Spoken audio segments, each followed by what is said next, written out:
Welcome to the Pow Wow with Mayra, where each week we bring you an inspiring person and their stories to help us discover different ways to see life and its challenges. My focus sits on being thoughtful, engaging, and entertaining.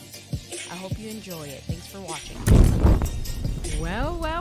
Welcome to the podcast, Chuy. Yes. Or Appreciate it. Thanks for being here. No, I appreciate it. No, thanks for rescheduling with me because, man, I've been busy. You've been busy. Man, tons, man. Work has been killing me a little bit. So, no, I make time. I've been postponing a lot of people, not in a bad way, but yeah, I really appreciate you able to work with the schedule. Of course. Yeah. It's my honor to have you here, so I'll do whatever it is that you need to have you here. So thanks for being here. So what's going on right now in your life? Why are you so busy? What's Um, with work? a lot of work, yeah. Well, right now I'm currently like in construction, working with my uncle. Mm. It's funny because I always tell the story to a lot of my friends, and they're like, "Man, you always bring up your uncle, huh? You always bring up your." Nah, he's like a second father to me. Mm. He's real cool. I respect him a lot, and well, thankfully right now work got busy, Mm. and yeah, it's a lot of labor and all that, but it just got busy, and then it's just me running the jobs. Mm. Gets stressful. You got to be organized. You have to be able to talk to other trades where like, hey man, like I need to do this before you put up your lights, or hey, or when you're gonna do this, let me do that, and so much communication, which is has helped me grow a lot. Um, After being like in a guest management position, Mm. ever since I was what facilities is when I got to know you guys, right? Yes. And facilities, yeah, it was a lot about building chairs and desk and hanging up. There's a lot to learn, but I always wanted to do some kind of management. And yeah, I mean, I grew to learn. Went to another company, got the position to be a manager, and then well, it was a supervisor, right? Um, there was a lot of learning experience there. And then COVID happened.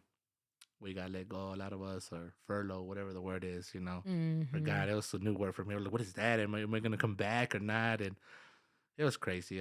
But then in construction was the fastest thing to get in.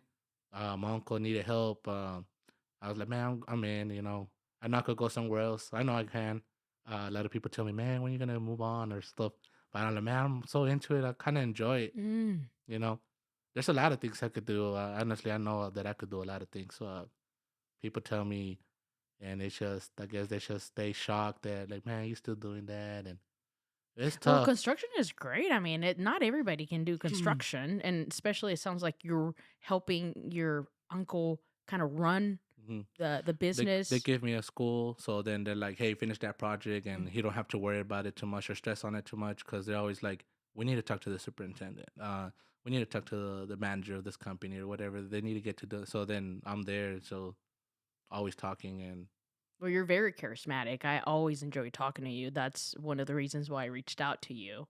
That's because we did used to work for the same company, right? Mhm. And so we would chat often, and we played sports outside of that, so we were able Yeah, to, you know, uh, have more of a connection. yes, Of course. definitely. Yeah. So, but tell me, where were you born? Where do you come from?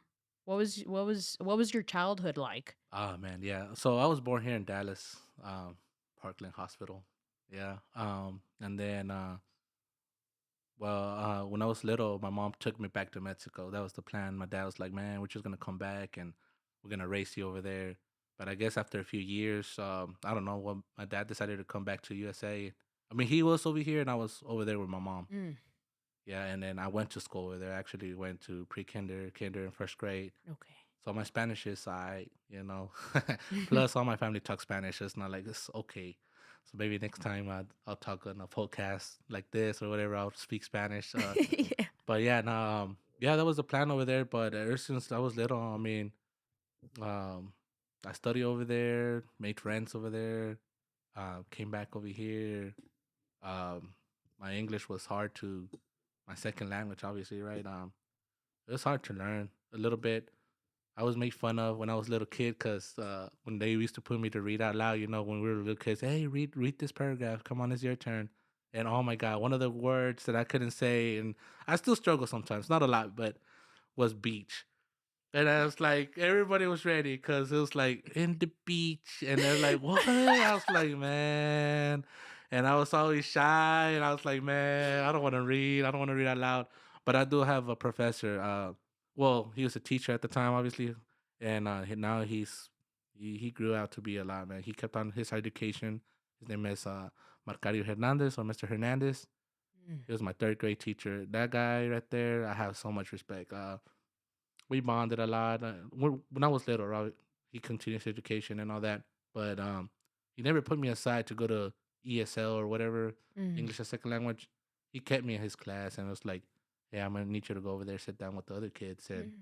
read with your headphones, and don't worry about it." I was really good in math only, and I was elementary, right? Math was easy for me. Multiplication was easy for me. I mean, this basic math was easy for me, but reading was not. I was not cutting it for it.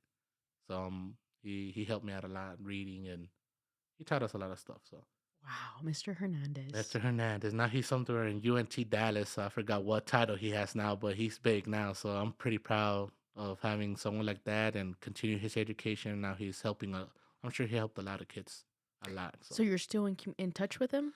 yeah, once in a while, I reach out to a lot of people. Like he's one that a lot of us move on, and it Mm. sucks. It sucks. Like that's something I learned in life that, man, you make a lot of friends. Well, I consider friends, because the definition of friends, people can be like, a friend. Well, a friend is considered that they know this about you, right? Mm. I get to know new people, and automatically I just like, man, that's a friend. But I know you can call them a acquaintance or whatever the word fancy words, but I'm not about that life, with the fancy words. I'm like, man, that's a friend of mine that I got to know. But yeah, friendship can mean have a lot of meaning for a lot of people. So for me, I make friends kind of easily, Mhm. and I consider them friends. So Well, every that's why I think because you just said it, like, you see them as friends. yeah, Like, that's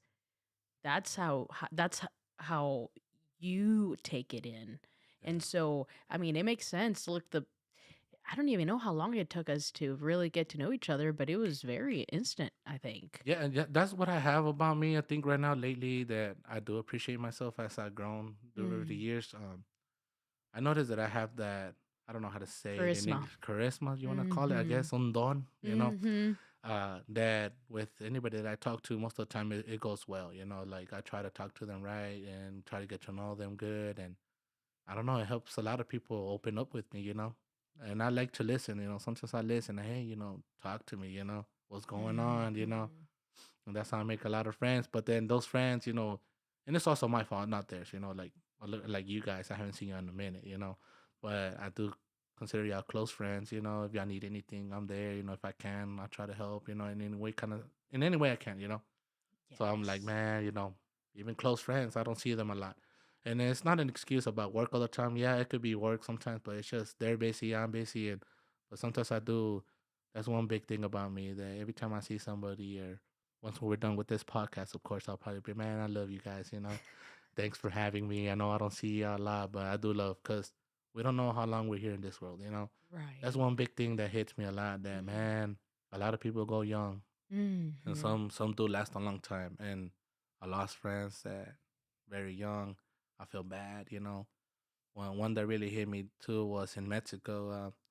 I go to Mexico, and my cousin. I used to go to this taco stand, and it was her aunt's taco stand. And every year I go, man, I'm gonna go to your aunt's taco stand. So I'm right there chilling, eating some tacos. And then she goes by, she passes by, and I'm like, hey, cousin, hey. And she just passed by, and I'm like, bye. She's like, bye. And then I'll go see you sometime. And then a week passed by in Mexico. When you're in Mexico and you only have 1 week vacation, you Mhm. try to do it as much as you can. Right. Yeah, so I come back from Mexico, and then the next morning she passes away. She was in a car accident. Her husband and her little son. Oh no, I'm sorry, her daughter died. So I was like, man, it was a car accident, and that hit me, man. That hit me out. I could have, man. I was just like, man, I gotta appreciate all my friends as much as I can, and that's family members right there. And man, it sucked. Like sometimes you see people, we're right here chilling, having a good time, and then next thing you know, you're gone. And then you just can't believe it. Yeah. and life goes on, and I'm just like, I don't know. Sometimes I get thinking in life, man, how can people just move on sometimes, right? But then they give you those quotes, man, you gotta move on in life, you know? I'm like, yeah, but don't forget, you know what I'm saying? Like, Yeah. don't forget everybody. Like, I go to Mexico, I try to make time every time, and I'm gonna go to my grandpa's grave, you know, or my grandma's. Mm. I mean, they were there for me. They cooked for me. They treated me like a king when I was over there, you know. And people just forget, man. You go and then I mean, their own sons and daughters, they don't go to the graves. Probably, I don't know. You know, people don't have time. People just move on, and that sometimes pisses me off a little bit. But it's to everybody's own life, you know. I mean, I can't convince everybody to go do, you know. Yeah, well, on that note, I think a lot of us run with an unconscious mind. Yeah, So we don't really put time down to think about what matters because you can say, oh, well, let's just move on, move on, move on. But yeah, if everything's going good and you're moving on with whatever that is, whether it's making a career, whatever that is, that's not that that that's not gonna completely fulfill you, I think, because if something goes if something happens, you need people around you. yeah, It is just part of life. Like you in the like say for example something tragic happens, such as maybe like an accident that causes a death, like, and say you are somebody close to that, say you it's somebody that you care for deeply that happens to, nobody wants to go through that alone, yeah. truthfully. Like it No, yeah, doesn't matter what you say, nobody wants to go through that alone. And so and then that's when you start realizing, for some people you can catch it early on, like you. Well, it sounds like you've had some experiences where you kind of see that and you're aware of that. But some people that maybe haven't gone through that, and then that happens, and it's like, oh gosh, now I'm 40 years old and I have no friends, and my mother just died. yeah, Now I have nobody, yeah, yeah. Of course, and yeah. I have all this money, but I have nobody. Hmm. You Yeah, know. So yeah, that's definitely true, and I admire that, and I feel it, man. Like I feel your just your genuine self of what a good friend you are. Like I've always felt that, and like I don't even know like you and your past, which we'll get to know each other a little bit better today. But even then, like I don't need to know all that to know that your heart, to know that yes, what you're saying is true, is genuine, because I felt it before. We've experienced it based on even just the moments we've experienced together in the past, whether it's job and sports, whatever that is. And we haven't really seen each other, but we've stayed in touch. of course, You've yeah, reached out.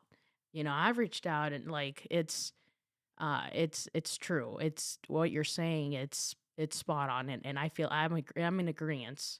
yeah. So third grade, your teacher, Mr. Hernandez, is third grade. Was that the first year you came down here to No, no? I was in second. Well, I think first grade. Second grade going into, but they put me in first grade. I think I'm born in September and all that. I don't know how it got fixed, but then I ended up in second grade, and I was in Mm. O.M. Roberts School, and then after that, I went to another school called Urban Park, and then that's where I met him, and I guess I don't know. I guess since I was little, he just saw that in me. I guess too, because ever since I was little, I used to think a lot, and Mm. not till this day I do. I like to think a lot of perspectives and stuff like that, and sometimes people, I guess that's why they have a easy way to talk to me, because Mm. sometimes like when generally I give my opinion, I don't like to offend people, right? But when you come and ask me, hey, Jesus or Chuy, however you call me, right? They be like, Chuy, what do you think about this? Blah blah blah. You know, they give me their story, whatever they go through, right? And I'm like, man, I listen to them, and I'm like, you want an honest opinion? I'll give it to you, man. But I'm not here to offend you. Just my perspective, you know. Mhm. I would say it's just my perspective. I'm not always right, but most of the time I caught myself 99.9%. I just have to say, I do, like, I don't know. There's times that I feel like I'm right, and then when I'm wrong, nobody likes to be wrong. But when it comes to like giving an opinion or something, or advice, I try to give my best advice I can. I like to listen to their story. I stay quiet. I listen, and then like, maybe you did this wrong. Did you ever think about it like that? But I'm not here to fight you. Remember, I'm here to help you. That's always I always say Mhm. that. I'm not here to go against you. Like maybe you were wrong. Did you think about it? You know what I'm saying? Mhm. Mhm. But you come from a place of love, like you're trying to help them out. So this Yeah. is more so constructive Of criticism. course, yeah. And I learned that too when I was in facilities. So my Mm. supervisor, she was cool as hell. Um, she used to tell me, "Chewy, you can't take construction criticism." I was like, "Well, man, because I don't do nothing wrong. You know, like I'm not trying to do anything wrong. I think I'm doing." He says, "Calm down, calm down. Let's talk about it." And, you know, I learned I'm always patient. People tell me I don't have patience, but I know I haven't. Unless I know you for a long time and you just fed me up, and of course I don't have patience with you. You know what I'm saying? It's like we're like up here. Any little thing you tell me, I'm not gonna want to hear. You know, like you might just trick me like that. You know, like man, I don't want to talk. You know, like Yeah. whatever. Like you're gonna piss me off. Like, but everybody else, yeah. I mean, a lot. I learned a lot from work, man. And big reason I came here is because even I have if I help one viewer, two viewers, three viewers, how many viewers I could help. You know, I like to uh, this is gonna go to YouTube or wherever, and then Yes. it's gonna stay there for a long time unless it gets deleted or whatever. But it's gonna be out there, in the internet. It's gonna be there forever. And maybe my future family or whatever they get to see something like this or some future friends, and hey Yes. man, you thought about that or whatever. And man, I try to help. For I'm always sure. there, and yeah, that's Yeah, seriously. I mean, I see videos today where I learn a lot that were recorded in the 1980s. okay. Yeah, So whoever recorded those videos, who would have thought that some girl was going to be watching it here in 2023 yeah, when the internet wasn't even a thing back then? of course, yeah. They were just recording cassettes and Cassettes, stuff, yeah. you know. What is that? Yeah. What is a cassette? You know what I'm saying? Exactly. So yes, Uh, yes, you're right on the money with saying sharing your experience really that may help somebody else. Because I know you probably are not where you've been with like zero challenges in life, right? myself have challenges? I mean, I do. No, no challenges would like when challenges come your way. Like it has. Have you, Have have I gave up? Is what you're saying, or no, no, no. Like meaning I was kind of. It was more a sarcastic comment. uh, Like you didn't get to where you are today with zero oh yeah, challenges, yeah, yeah. right? Like everybody has a story. Of course, yeah. Yeah. So yes, you're right on the money with that, and that is my goal, and that is my purpose, of sharing people's stories so that someone, even if it's just one person, can benefit from it or say, oh, okay, or oh, that sounds like my story, That you sounds know. like me. Yeah. Man, I don't know, man. I don't think there's a lot of Chewies out there. I don't think so. I don't I think feel- there is another one Chewy out there. I don't think Man, so. it's pretty hard to find them. I don't think I have. I mean, I made a lot of friends, and I mean, I don't. I like to listen, and I don't listen to some people. I like, man, we can't relate. Like say hasta hay niveles, como dicen. No, but yeah, nah, man. I'm proud of that. To be honest, that's Yeah. one of the biggest things I'm proud of. Is knowing that I could talk to a lot of people. Yeah. It That is a gift. has helped me a lot. Trust me. Like at Mm. work, this story at work. It was 6:30 in the morning. I'm getting a call from the superintendent in the construction company, and they're like, "Hey, Sus, one of your painters came in hauling ass in my site, and you know they can't drive more than 10 miles an hour in the site." And I was like, "I'm gonna kick him out. He's gone for the day, man. He's gone. He has to come back till tomorrow." And I was like, "Hey, man, calm down, calm down. What happened? Maybe there was a reason, cause he's not running late. It's 6:30 in the morning. Mhm. He's not running late." They're like, "Well, someone go to the restroom." Well, think about it, man. I mean, if you need to really go to the restroom, wouldn't you want to like speed up a little bit, get there? I get it. It's an emergency. He was upset, and then, well, I don't tolerate that. And one of my sites, there was an accident, a person got hit, and I'm not gonna tolerate that. It's zero tolerance. And I was like, you know what? I'm not gonna argue with you. I mean, if that is your rule, that there's no point for me to arguing with you or discussing. If you Mm. see like he has to get out, then I'll kick him out. I'll call him, and he has to go. Mhm. Not a minute passes by, and he calls me back. He says, I get it, man. Just don't let it happen again. Please tell your employees, like, man, you understand it's just an emergency, man. If it was not an emergency and he just hauled ass and just parked, I get it. He shouldn't be doing that. And Right. but he went to the restroom, man. Come on, like, and then he Mm-hmm. understood, you know. Yeah. And this is a guy with a he has a character that is just tough, man. He curses. I mean, construction, it opened my eyes in another world too. I mean, I worked in Mm. corporate, right? And corporate is about HR and all this, and you can't be talking to people like this, man. Construction is a whole different thing. Over there, you cuss them out, and then I don't like you or whatever in a way, you're fired. You know, go. I don't need you no more. And the employees have attitudes too. They're like, man, screw this job. I don't need this job. I don't need you. And you'll Mm. be like, all right, fine. Which don't that I have not had that kind of problem. Just FYI, all right, you know. Yeah, yeah, but that is what happens Yeah, out that is there. what happens. I stay amazed. You know, I look at people and they curse at each other. I mean, people don't curse with me. I mean, yeah, we curse here and there, right? But not like we're like a few bumps, you know, Offensive. like yeah, offensive, you know. Mm-hmm. It's more like, man, we f this up, you know. We f this up right here. I'm like, hey, it's cool, man. Let's find a solution, you know. Mm. You know, not always they do. I mess up too, you know. And that's another thing that I learned in my past job. My supervisor, he told me one time, man, he says, you know what's wrong, you know. You're never gonna learn if you don't make mistakes. Cause I don't like to make mistakes. Nobody does, Mm. right? In this world, nobody likes to make mistakes. But I never grew because I was afraid. Oh man, if I mess up, I'm gonna get in trouble. If I mess up, this is gonna happen. And even though, yeah, I know people are gonna be like, man, he says, I thought you thought about it. You know, I thought you overthink things. I do.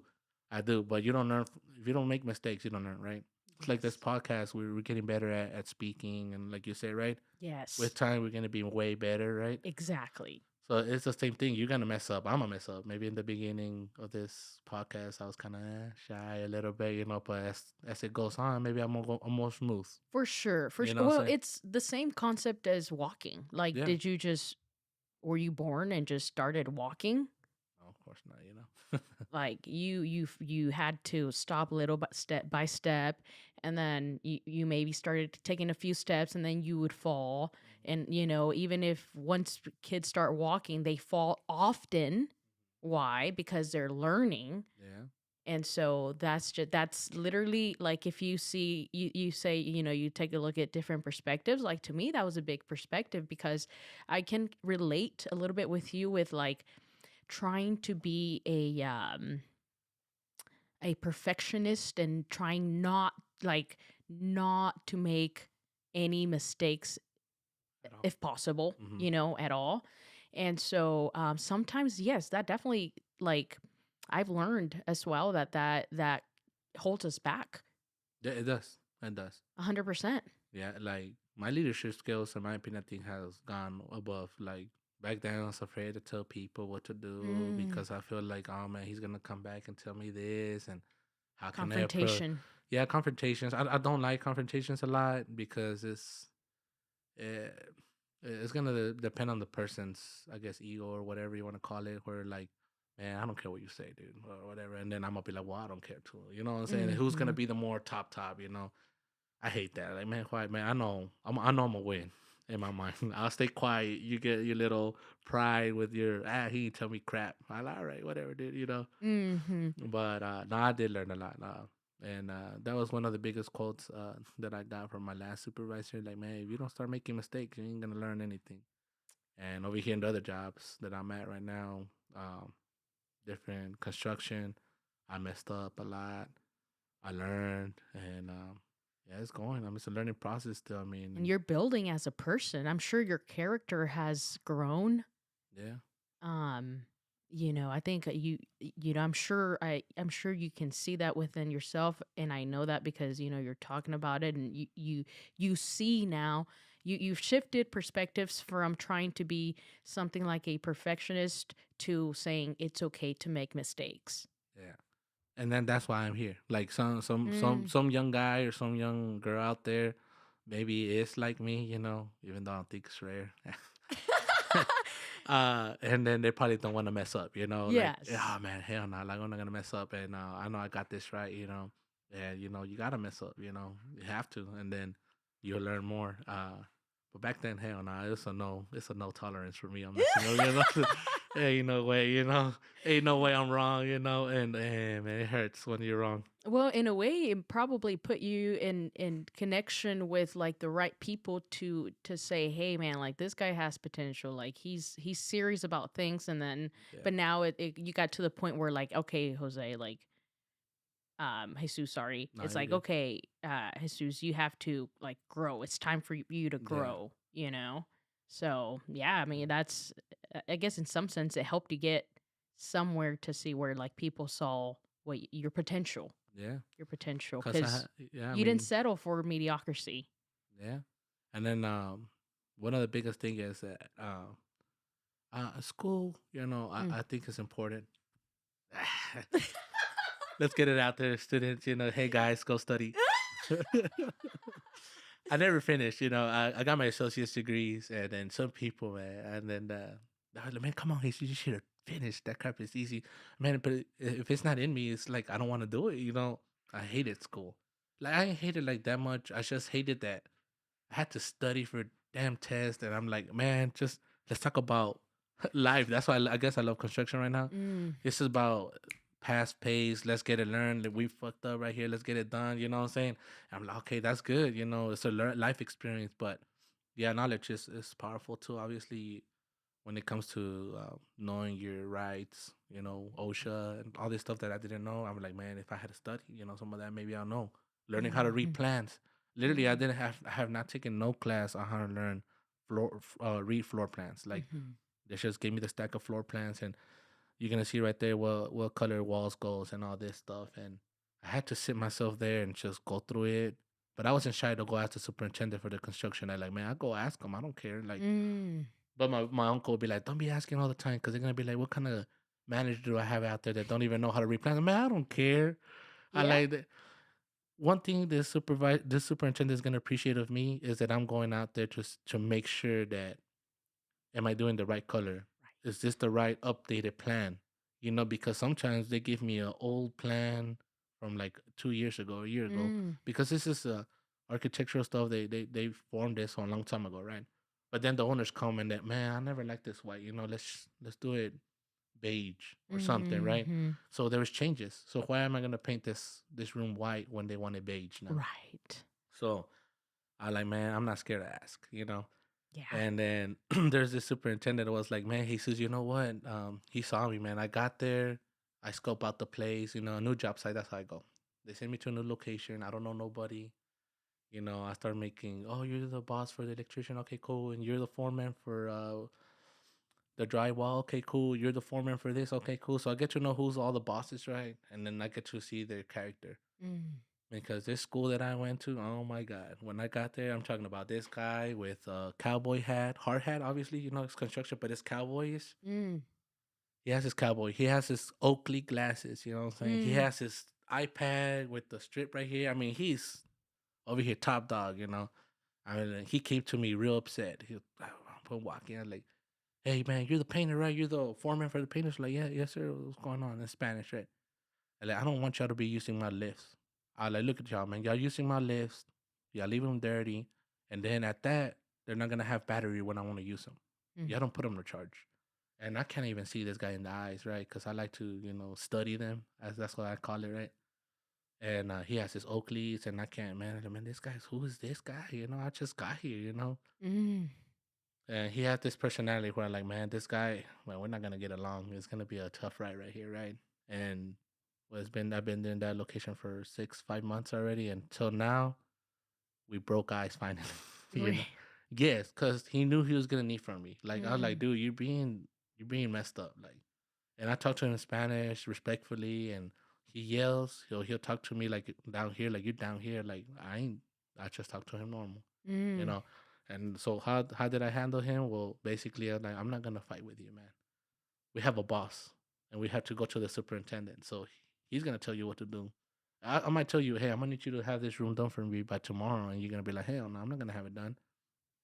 All right, I'll go to big boss. Hey, tell your guy that he needs to have. You want me to paint? You want to finish this room by certain date? I can't finish it if he don't have crap ready. Mm. Mhm. So then he starts seeing, and man, finally he talks to me nice. He'll be like, "Hey, cómo estás, Jesus?" And I'm like, "Oh, I could be prideful. I could be, I don't know what's the word. I could say I don't want to curse too much here, but I'm like, man, like I could just be mean back to him. Like Right. you treated me. Yeah, Disrespectful. I'm gonna be disrespectful like you treated me when I got here. He uses my list. I don't get mad.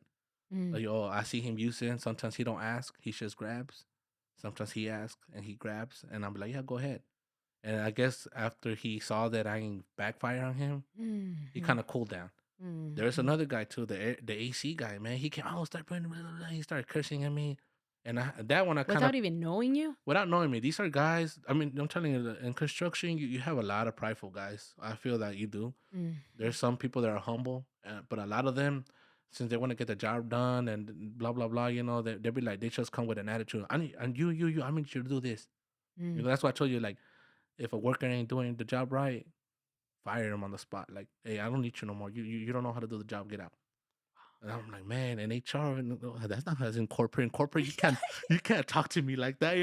Hell no, not in construction. In construction was a different role for me. I was like, man, I was amazed. I'll call my uncle. I could just fire people or what, man, because I've been seeing this. Like, man, hell yeah, man. If they don't know how to do the job, because Mm. they're telling me they know how to paint, and if they can't paint, you better let them go. Don't be wasting no time with them. And I like to, I give them chances. I do. I go talk to them and I'm like, hey, man, be honest with me. I'll break ice with them super quick. I get new painters and I'll be like, hey, talk to me. What do you really know how to do? And don't don't lie to me, man. Don't not lie to me. I look at them straight in the eyes, and they kind of do want to lie to me, but then I don't know, man. I got that charisma, like you said. Like that's just like, man. Honestly, I should say I know how to paint, but I don't. I like, okay, cool. I got stuff for you to do. Trust, and I could teach you here, but I'm gonna need you to hustle. I need you to. If I don't see like you're Mhm. trying, if I don't see you're not trying, man, honestly, man, I can't have you here.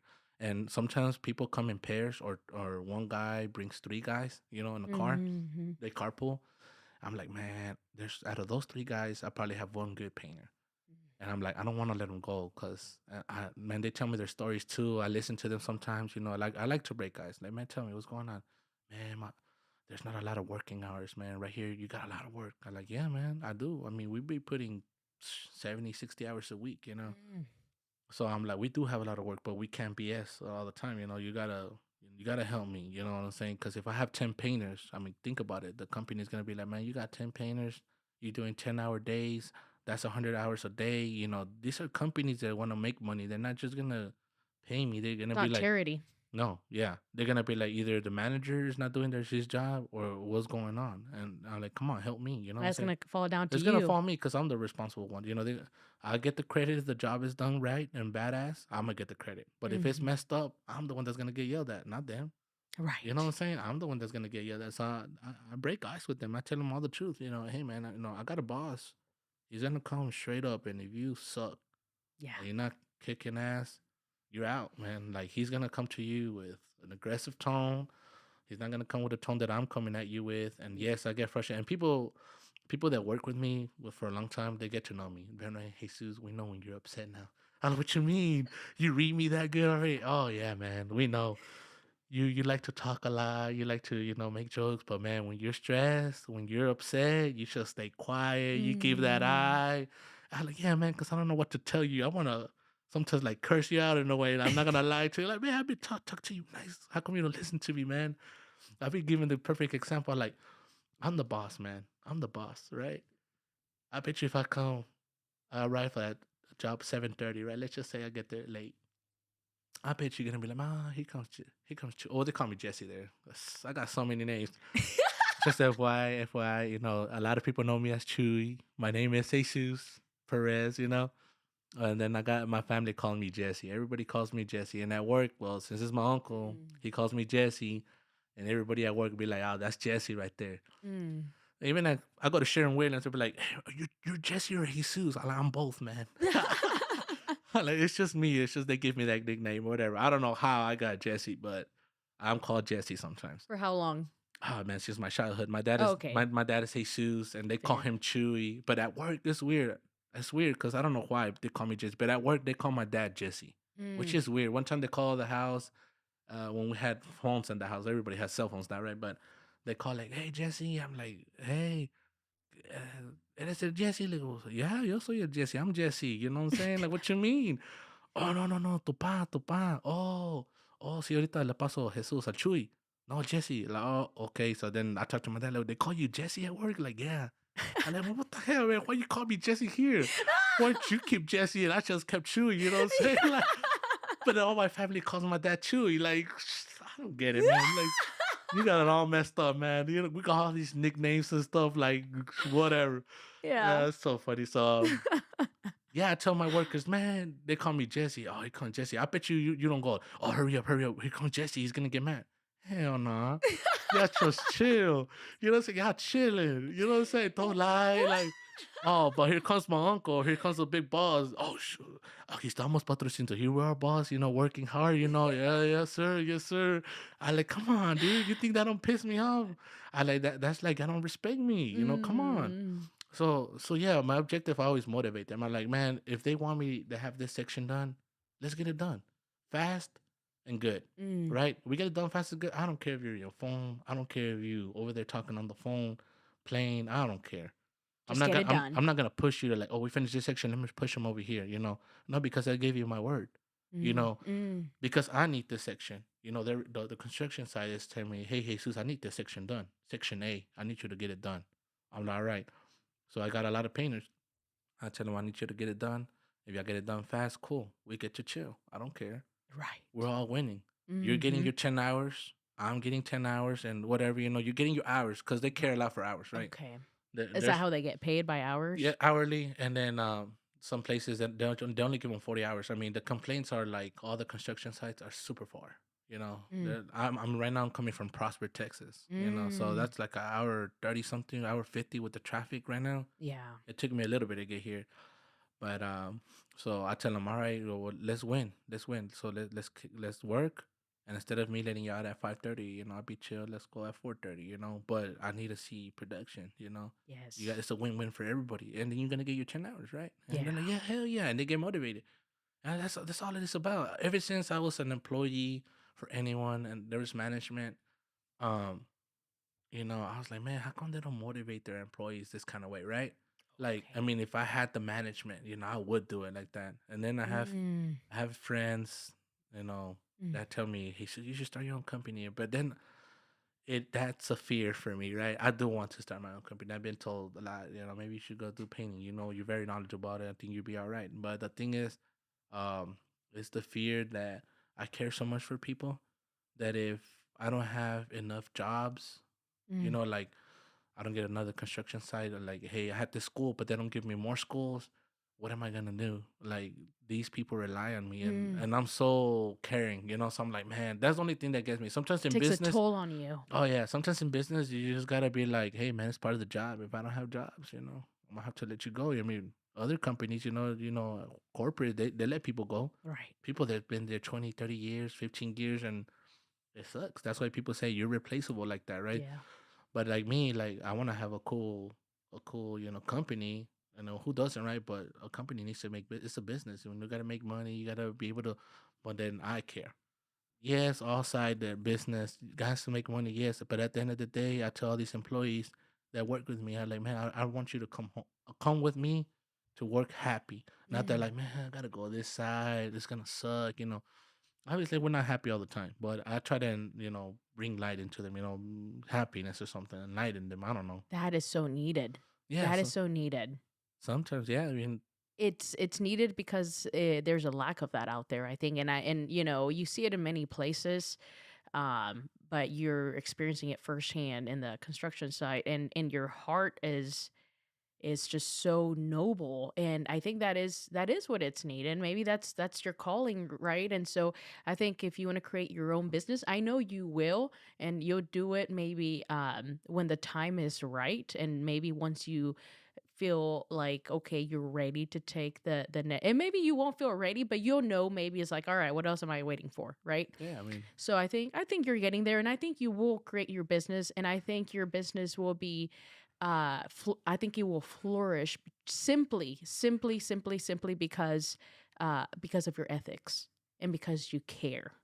yeah, And so that, I mean, look at that. You just told me a story about, this guy with the hat and the glasses, and it's been 5 months and he just broke eyes. I mean, it seems like Everybody has a good side of them. So if you give them if you reciprocate in the same negative way that they are, you'll never get through, right? But you can soften their heart by, but you can't be, you have to put your ego aside, And some people can't. and some people That's can't. the problem sometimes. Yeah, Exactly. it's like no, you can't.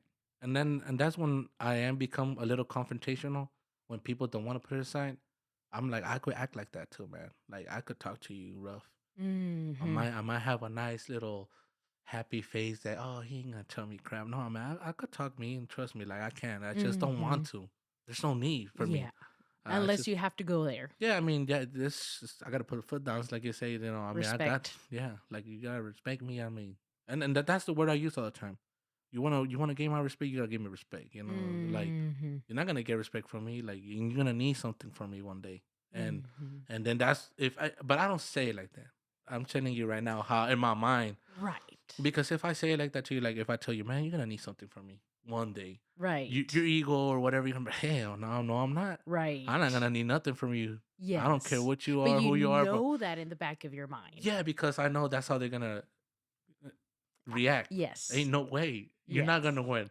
I know people that have so high egos that I'm like, man, and then when they talk to me, somehow, some way, I break ice with them, but I don't win them all. Obviously, I wish, but yeah, I You try. can't. You can't with some people, and it's not because of you. It's because it just depends on where they are at. Yeah, Like how they receive things. Like you can't change that. You can only do what you can do, and you'll win most of the time, no doubt. I mean, it's kind of like saying, "Oh, I'm gonna have happy days every single day. I'm never gonna have a sad day." I mean, you're gonna have sad days. yeah, You're not gonna win. You're not gonna be like it's not gonna be happy, sunny and 70 every day. It's just gonna happen. And if those people don't come back, that's probably for a good thing. yeah. I It's mean, yeah, probably a good thing. that's I probably mean, good. Yeah. and I say probably, but it is a good thing because I mean, as long as you know yourself, as long as you know why you do things and you're okay with yourself, how you acted that entire day, and you go home and you're like, I did it the best I could. What else? Yeah. What else? You know what I mean? If other people don't see that, that's their battle, right? That's their life journey. Yeah. That's their whatever it is that they're dealing with. And Yeah. if people are usually that negative, nasty, whatever it is you want to call them, I mean, there's reasons, and we're not gonna know those reasons. And why would we want to know those reasons, anyways? It's just who we are as a person. It comes out. It comes out like it doesn't matter what you try to what kind of facade you want to put out in the world. You, your character is going to come out in some way, shape, or form, and people are sense that. It's like, when you're like, oh, I have this gut feeling, I can sense things. Everybody does. I feel like everybody can feel each other's energy. Yeah. And so I think it's, the fact that you win most of the time, that says more for you, because the other percentage, it's just them. No Of course. doubt. Yeah.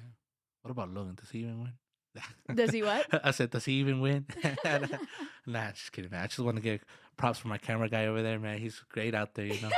Yeah. Don't forget him, you know. Yeah, we all forget over the podcast who's behind the camera. Appreciate it. Appreciate it. Pushing these buttons over here.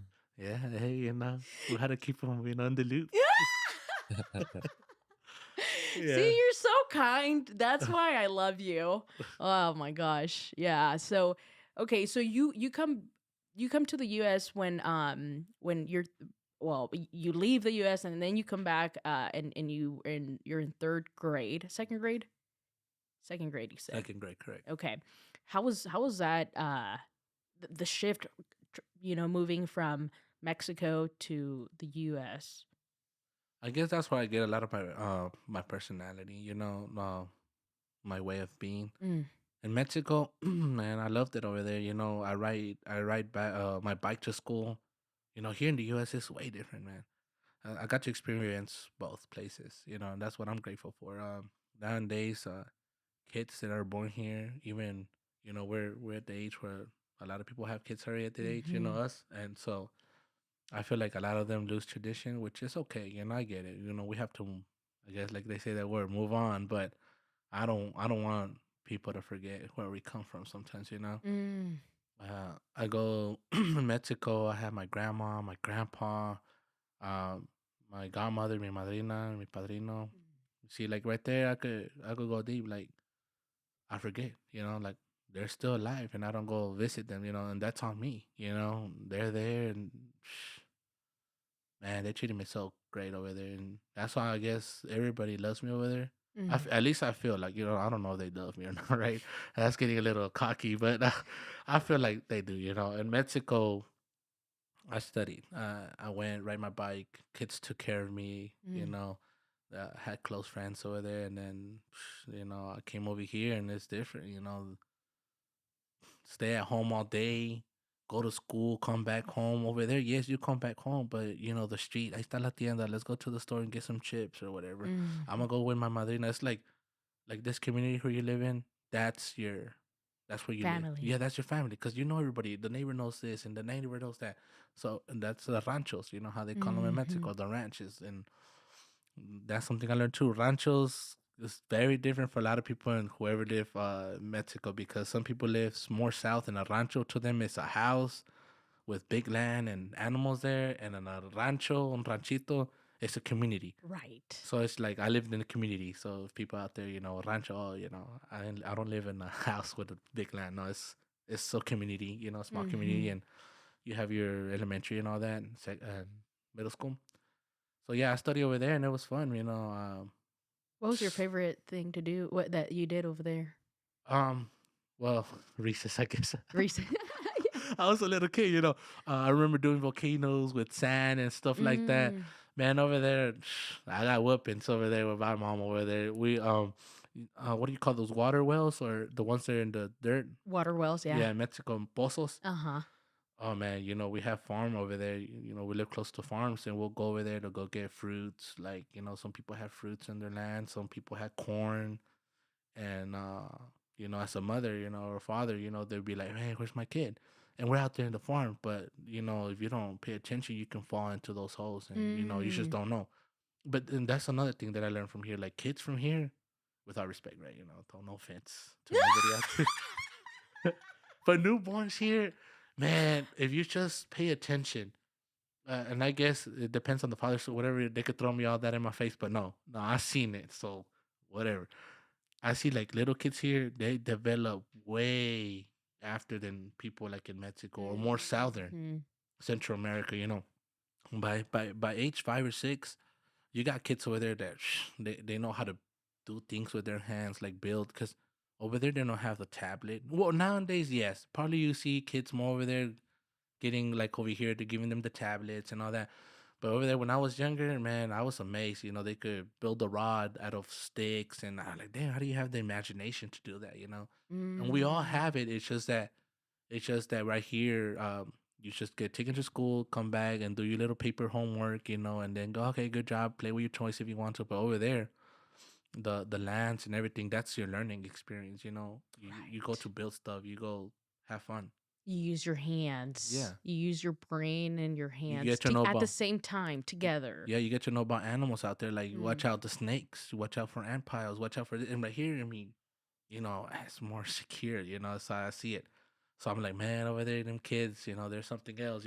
Obviously, maybe now it's changing a little bit, but yeah, man, they have a lot of open mind over there. More Central America too. Like, I respect them a lot, like how they think as little kids. You know. Yeah.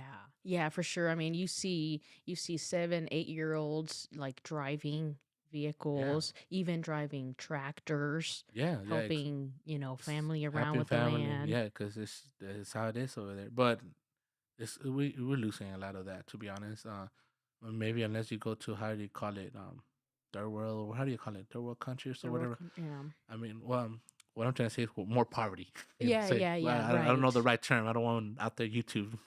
I'm like, man, this guy don't know, but I know. All the critics out All the there. critics out there, Screw them critics. yeah, respect. But yeah, like like in my Yeah. ranch, you see a lot of farming, and now you don't. The Mm. little kids, they ain't gonna do that. But back in the day when my dad used to tell me his stories, I listened to my dad. I guess that's why I'm like that. I listen to my mom a lot. I listen to my dad's stories a lot, how they went through hard lives. Mm. I'm like, damn, they crossed the border and all that. I'm like, man, they went through a lot. Yeah. And so I'm like, man, nowadays kids over there, as soon as they're 16, 15, whatever, they want to look for other jobs like factory jobs where they get paid a little bit better. They don't want to be out there in the farm. They're like, Mm-hmm. who wants to be in the farm? You get paid so little. Right. So it's just, It's like a lot of work with little pay. yeah, a lot of things are losing. I tell my mom, man, she does the baby Jesus thing, ¿cómo se dicen? Las acostadas y las levantadas. I don't know if you know about that. The Catholic, when they have baby Jesus and they go pray, los levantan y luego los cuestan. Son Mm. acostadas. That's how they call them. I Okay. don't know how to say it in English, but I told my mom, you're going to lose a lot of prayers. Those ladies, las rezanderas is what they call them. Oh, Yeah, yes. like, come on. Like, you go out there, you find a bunch of old ladies that do it. And then where's the young ladies at? Or gentlemen, right? Where are Mm-hmm. they? They're not Mm-hmm. doing it.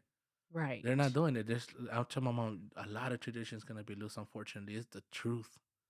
And Ooh, I always tell I my never mom, even thought about that. yeah, because all that is being lost. It's just sometimes I deep talk with my parents. Like, hey, even when it comes to about talking about uh fighting for lands over there and all that. You got uncles or whatever family members. They're prideful about it. Oh man, I'm gonna fight for that. But then I was like, I wish I don't do it. But I wish I could gather all my family sometimes and I'm gonna be like, okay, Mister, you're the one that wants it a lot. You want the land, right? But everybody else thinks different. You're just the one that wants it for Mm. yourself. What do you want it, right? And then are your kids are gonna still develop more with it, or they're just gonna sell it, or you want to sell it? You know, Right. like my grandma's house. I really don't know from my dad's side. I really don't know what. I don't ask my dad because I'm very respectful. Like, it's just certain topics that you don't. It's like when you asking your mom when you're little, how much do you make, mom? No. You don't want to ask that sometimes. Like, I mean, at least with us, in my tradition, I don't. It's weird to go tell my dad, hey dad, how much you make an hour? How much you making? It's just feels like a disrespect to them. Like, well, why you care? You know what I'm saying? Like, Mm-hmm. so when I tell my dad, like, man, that house and my grandma's house, I just want whoever gets it, just keep it, leave it as is, leave it where family members could come and visit where we come from. Mm. And because my dad said he had a total of 17 brothers and sisters, Mm. from same parents.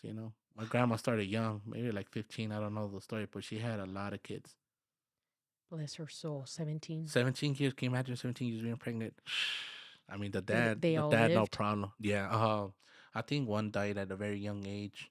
Um, yeah, but all of them lived, and then some of them already passed away. We're down to like 12, probably 11. I mean, my dad was one of the youngest, and he's almost 60.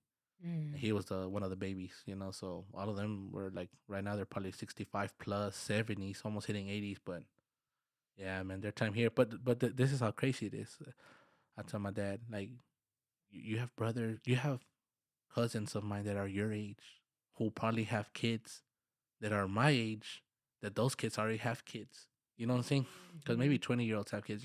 So if my dad has a cousin that's almost 50 years old, and that's my first cousin, and he already has his family, he's probably a grandpa already. You know what I'm saying? So it's like, so I Yes. tell my dad, since this is land for you guys, do they think that far? Like, it's just because, oh, we're three right here. Let's just say we're brothers right here. Mm-hmm. We're gonna pass away. We are. We don't know when, Right. right? So it's like, why am I gonna try to get it, and then are my family gonna do anything about it? We don't know. It's something that kind of messes with my head. Like, Mm-hmm. I just wish somehow, some way we could have just gathered everybody, but it was too many of us. It's 17. I got uncles. It's doable. It just takes a good It's leader. Oh yeah, it's doable, but I mean, do they have the open mind sometimes to Mm. hear it? Right. Some people are so prideful, man. Like, It's so so proud. hard with family Oh man, too. it's hard. Like me, my sister, and my brother, I have a small family, so it's just us three. And I feel like, man, I ain't trying to argue with nobody. I'm just a more peaceful guy. Whatever my mom or dad decides of medical stuff, because they got their stuff over there, right? Whatever they decide, I'm cool with. I'm not here Mm-hmm. to find anything. I don't know how my brother character is, but he's going the same way as me. He's almost like a little mini me, but I don't think so. You know what I'm saying? I'm prideful about that. I'm me. But my brother, yeah, he has some other ways. But he's caring too. How's your brother? He's 14. But that's what I'm trying to say. We see him as a little kid, but he's a 14-year-old. You know what I'm saying? Like, man, boy, you grown. You know what I'm saying? You grown. But he acts like a little kid because he's not exposed to a lot of bad things. I Mm. always try to tell him, man, don't have friends. He recently got in trouble, actually, like 2 weeks ago. And my mom called me, man. I took his phone away and I took the computer away. Like, what he do? Like, man, he listened to his friends telling him, hey, go touch the teacher's computer. Go touch it and go. I don't know what the hell he went to go do. Man, I called him. I'm like, man, why are you doing that kind of stuff, man? I told you, there's gonna be friends out there that are not no friends. I wish I had a big brother tell me that stuff. I had to learn myself. You know what I'm saying? I was bullied, and thankfully in high school, I had friends. You know, I had friends that took care of me, and I call them the bad boys or whatever you want to call them, the hood kids, and then. Cause I went to the hood school. Nah, I don't want to say because I'm gonna get roasted on. You know, like, what school you went to? Pegasus Liberal Arts. Oh, hey, that ain't hood, you know. But I had my friends, you know. I had my Yeah. friends that backed me up, and there was bullies, and I ain't pick fights. You know, they're like, man, leave Jesus alone. And then I had all my homegirls and all my girlfriends, like friends, girls, right? Right. And they took care of me too. You know, for Valentine's Day, I still remember every year. Every year I took flowers to all the girls in my class. Like I'll buy a dozen or whatever. It Aw. was a small class. Like my senior class was 20 something. Mm.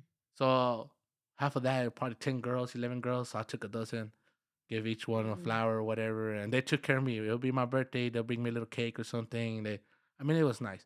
So that's why I guess a lot of people protected me. And then they even told me, I still remember some comments. I mean, man, he still remember when you were super nice. Now you're mean. I like, well, cause I'm tired of being nice and I'm getting bullied on you. I could defend myself, you know what I'm saying? Like I had to talk back too. I talk curse. I could do it too. I just don't want to, you know? And those were my high school days and it was cool, you know. But Nice. when you start thinking about it, man, time flies, man. I remember when we used to play flag football, you know. Seriously. Logan kind of sucked, but he was all right, you know. I think he was better at softball. I remember he dove for a catch and one time in the field, like he thought like, dang, like man, calm down, man. What are you getting paid? You know, it's for fun, and then we're gonna go get a drink or something. You know, that's what it is. No, I was terrible at softball too. Yeah, man. I quit, man. I quit the softball team, and I'll tell you why. Let it be known out there. I quit because they put me on right field. And then one time I saw YouTube videos. Man, if you in right field, that's because you suck. Ain't no balls going that way. And truth enough, no balls going a lot over there. I was like, man, they got me out here in right field feeling cool out there in field, you know what I'm saying? And it sucked. And anybody out there that knows about baseball or softball, I think right field sucks, you know? No balls go that way. It sucked. One time we were at a softball game, I still remember, man, I ain't trying to call out nobody, but there's people out there. Left field, man, they kept on popping those balls up. I mean, they had some air time and they wouldn't catch those balls. I was like, man, this sucks. Like, why they have him out there? Like, do I suck that bad or what? Like, hell no, I'm competitive. I'm always competitive, whatever it be. Hey. I go to volleyball and I haven't gone. Well, I went last year a few times, not a lot, but I like it when I go out there and man, I get people pumped. You know, I like, man, you suck. You know what I'm saying? Hey. And I'll be like, man, you think just because I'm big, I can't block your ass? Like, I'll block you, you know what I'm saying? And I'll be getting some blocks. And man, when they block me or when they spike it on me, man, they be happy. And that's what gets them motivated. You know, people get pumped. You know, hell yeah, I beat Chuy. I'm like, that's right. You want to beat the MVP Chuy, you know what I'm saying? You want to beat me, you know? But this is what I love. You know, I love pumping people up. And it's one of my biggest things. I like to make people happy. And I like to see them smile. I don't know how their days were, you know, so I like Mm. to make them laugh sometimes, you know. Man, probably, but I don't know. Sometimes I don't take care of myself, you know, and I could be honest with you about that. Like, um, I worry too much about others and Mm. then not about myself, you know. And I noticed that I caught on to that myself, you know. Sometimes I'm there for a lot of people, you know. I try, and then I stopped a little bit because I'm like, man, what about me? Like, what? I gotta do something for me, I gotta spoil me sometimes, I gotta do Right. something, have fun, Yeah. Um, For sure. Scuba diving was one of the stuff that I wanted to do. I did it already. It's fun, you Mm. know. Um, like to a point where I'm like, man, I wouldn't even mind to go do something alone, you know. Because I like to go with friends. I like to. So the thing is, any trips out there, right? I would love to go with friends or family, and because I like to share the moment and have fun. Like, man, Mhm. you saw that shit, you know, whatever, having fun, right? Because if you're alone, yeah, it's fun. I guess you need your alone time. My only alone time is the spa. That's my only alone time. I Mm. don't need no partner for that. I'll be all right. You know what I'm saying? I go to Mexico. I'll be telling my stories, man. When I go to Mexico, I post sometimes on Instagram or whatever or Snapchat. I mean, I post what I have fun, you know. But when it Yeah. comes to my spa, I don't need to have no friend if they don't want to go. I go take care of myself like a king over there. They Uh-huh. be asking, "What do you do, Chuy?" Man, I tell you what I do. I have no shame. Man, I go out there do my pedicure. You know what I'm saying? Because it feels cool when they. Because I don't do it out here. I don't like. I don't go here. Let me get me a pedicure or whatever. Or let me go get me a massage. In Mexico, I could get that for like 150. I get a pedicure, a good hour massage, a face clean, and all that. I mean, it's the bomb. You know what I'm saying? Like Mhm. over here, I don't know how much you have to pay. For all I know, girls probably pay like 60, 70 bucks for the nails. Like, I'll be all right. You know what I'm saying? You know, I don't need no pedicure out here. You know, it's just I had to do it, and that's where it comes with man pride or Mhm. whatever. Like people, like Mm. there are men or and people are gonna comment where it's cool. Sometimes you have to experience and have a good time. You know, yeah, so that's kind of seems more like a feminine stuff, but to me, like it's relaxing, dude. Have you tried it? And yeah, it's kind of Mhm. weird because you see girls beside you, but hey, man, you want to be beside some girls, you know, that's the place, right? I like you trying to go to a bar where a bunch of guys or whatever, or you want to go somewhere where you're gonna see some ladies. Nah, Uh-huh. right? I was like, man. So yeah, it's fun. Mexico for me every year I have to go at least once. Like I to love that you to do that. I love that you do that because especially in Mexico, it's not common at all. And it's not common and you're talking about it and I know, coming from a Mexican family side, like it's not the norm, right? For men to go out there and get manicures or pedicures and massages or you name it, right? So, but I think it's becoming a little bit more um common. common, slowly. It's not Yeah, very, but it's slowly, and it takes people like you that say, you know what, say what you want. This is me. This is my time, and it's breaking those links, those chains that yeah, had been carried on for many years, decades, and then it's just like break it. Like that's why. yeah, Right? Like because if you really think about it, you're living somebody else's like way of living life. Like you're basically, if you're like, okay, I'm not going to do it because nobody else does it, you're basically adopting somebody else's mindset versus listening to your own self, yeah, you know? And it's like, and sure, people may say things, but they're only going to say it once. And then they're going to go, the same people that say those things, they're going to go on and say something else about somebody else. And that's just the way they live, yeah, It's like liars, right? It's like, well, you shouldn't lie. Well, that's why they're called liars because they do lie. I mean, yeah. that's why they're called liars because they lie, and Exactly. it's the same concept. I mean, you can't do anything about it. To know other cultures, and I had a neighbor, you know, a white neighbor, and man, he always talked to me, man. He was like, man, Jesus, and I listened to the stories, you know, us Mexicans or Hispanic, however you want to say it, a lot of us have unity when they're Mhm. little kids, and he told me his own words. It's not like I'm making this up. He's like, man, once you're 18, man, you gotta go. You know, I'm done with you. You figure it out. You know, and in a way, it's good because they get to be more responsible. You know, like man, I Mhm. gotta be responsible. I gotta figure out how to do my own things. You know, but as in our culture, it's more like, hey, man, let's help them out. You know, hey, you know, you're struggling. Come. You know, come and we'll help you out, and then you get on your feet and go on again. You know, Mhm. and he told me that, like, man, and I mean, he was staying with his dad too, but he was older gentleman and all that. But I was like, man, I mean, I get it. I mean, you have these family events, but I like to see the cultures in other places. You know, maybe like he said, he does the sports. You know, that's cool. Like we don't do sports a lot. Like I mean, in my Mm. opinion, like it's mostly like parties and other traditions. But I It's more mean, like carnitas, carne la carne seca, asada, bring you the know, beer, come yeah. around. Yeah. A party, you know, it's not a from 3 to 5. A party's 3 to You had freaking to 4 learn in the that. morning. Oh my god, yes, man. Sometimes it's good and sometimes it's bad, man. Sometimes it's bad because if you're the host, with all respect, you know, sometimes, man, I'm trying to sleep already. You know what I'm saying? Hell no. You go to somebody else's party. If you're at somebody else's host party, you're the guest. You know what I'm saying? But when you're the host, man, sometimes it hits, man. You have Yeah. to be out there because, That does bring up a good point. Like the difference between like my family and Myra's family. Like if we host like Thanksgiving or something, like if it starts at like or is supposed to start at 6, like so we tell my family like 6, but we tell Myra's family like 3. oh yeah, like right So now they when I can get could, there at 6. yes, Yeah, yeah, like yeah, right now yeah, I barely made it in time, but it's traffic. Okay, I got off at 4:30, but she told I put 6 myself. Obviously, she didn't give me. I mean, she told me 6, but and it gave me options of different times if I could come. I was like, man, I could make it at 6, and I'm a type of guy that like to be punctual. I like to get Mm. there on time. I like to brag sometimes because man, you're the one late. You know what I'm saying? But today I was like, man, traffic got me real good. I was meant 2, 3 minutes late, and that hurts me, but it might not hurt y'all, right? Or man, it's okay, Jesus, it's okay. You're late a little bit, I but to love me, it's that. late. I love that because you hold yourself to a high standard. Yeah, So like that alone says like volumes of like of you, of your personality, your character, your ethics, your values, because you hold yourself to a high standard, and it's not selfish at all. Like well, I would say you are very selfish in the sense of the world. Like you care about the world.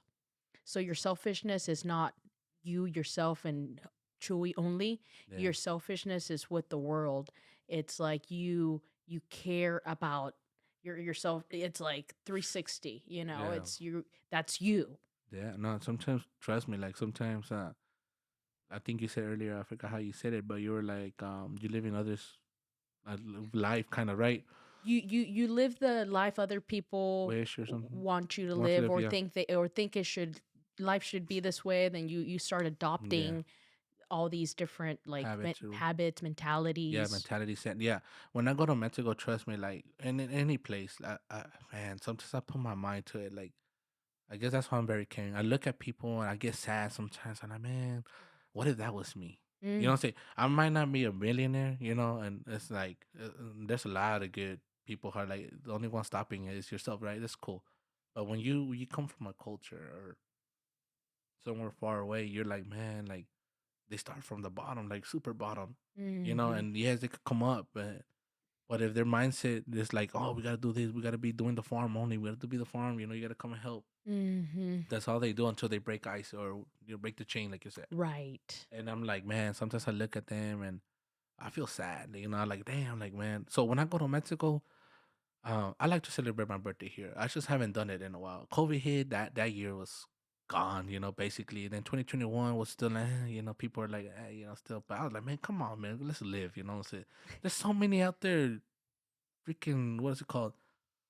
I don't know, enfermedades, como se Yeah, sickness like out there. There's a lot of sicknesses. stuff out there, man, and Yeah. you're worried about this COVID stuff. Like, I mean, that's gone a little bit, you know. People still, I respect, you know, it's just my mindset that's speaking right now. I Yeah. like, man, come on, like, I I respect like though. to call those personal truths. Personal truth, okay. Because there's the objective truth, which is like the truth that, I mean, it is what it is. It's been tested. And no matter what you do, you get the same result, right? You have Mm, an objective truth, but then you have your personal truth. So it's the truth based on your own experiences, yeah, right? So other people may agree or disagree, but that's all based on their personal truths yeah. because everybody has a different experience. So your Hmm. truth may be different than somebody else living in China. Of course, yeah. That's the thing. That's why my mindset's. So I sometimes lay down and I'll go to sleep, or I think, man, what if I was in Africa, or what if I was over here in China, you know, like, or what if I was in Europe, Mm. like their talk, like I would love to go to Europe, you know, just to see the people. One time I went to Cancun. There's a couple. They approached me, you know. I was like, hey, hey, and they were from Europe. They were so outgoing. They're like talkative, like, "Hey, how you doing?" But I'm not used to it. This girl came and handshake and kiss me right here on the side. You know, however they do the whatever. And I guess that's how they do it over there. I don't know, cause it's like, and then the gentleman, handshake, and I was like, I was like, man, that's so different. But I respect, like, I mean, I started thinking more like negative. Like, man, that's his girl, man. Don't do me like that in front of your guy. I don't want him to get mad. You know what I'm saying? Like, we're gonna do that. But it's just a simple greet, But we're not Yes. used to that greet. You know how maybe other people bow. That's a Mm-hmm. greet. Right. Some people find it offensive if you go like this. I don't know. There's a lot of different cultures out there. Right. So I started thinking, man, what if I was from over there or from over here? And then it's just a dream, I guess, of me thinking different perspectives of what if I was that or what if I was this. And then, Well, I think that's the beautiful thing about having and putting yourself to experience different things or have different experiences. You spoke about like, hey, let's just live life. And I think that is part of living life because it expands your horizon. You start seeing more of what's out there and you start kind of like it's kind of like a little window outside what you know, right? So it's like, oh, okay. Well, that's new. I didn't know that. So you yeah, start learning about other people, and I mean, you're definitely a people person, right? So, you start seeing these things and you pay attention.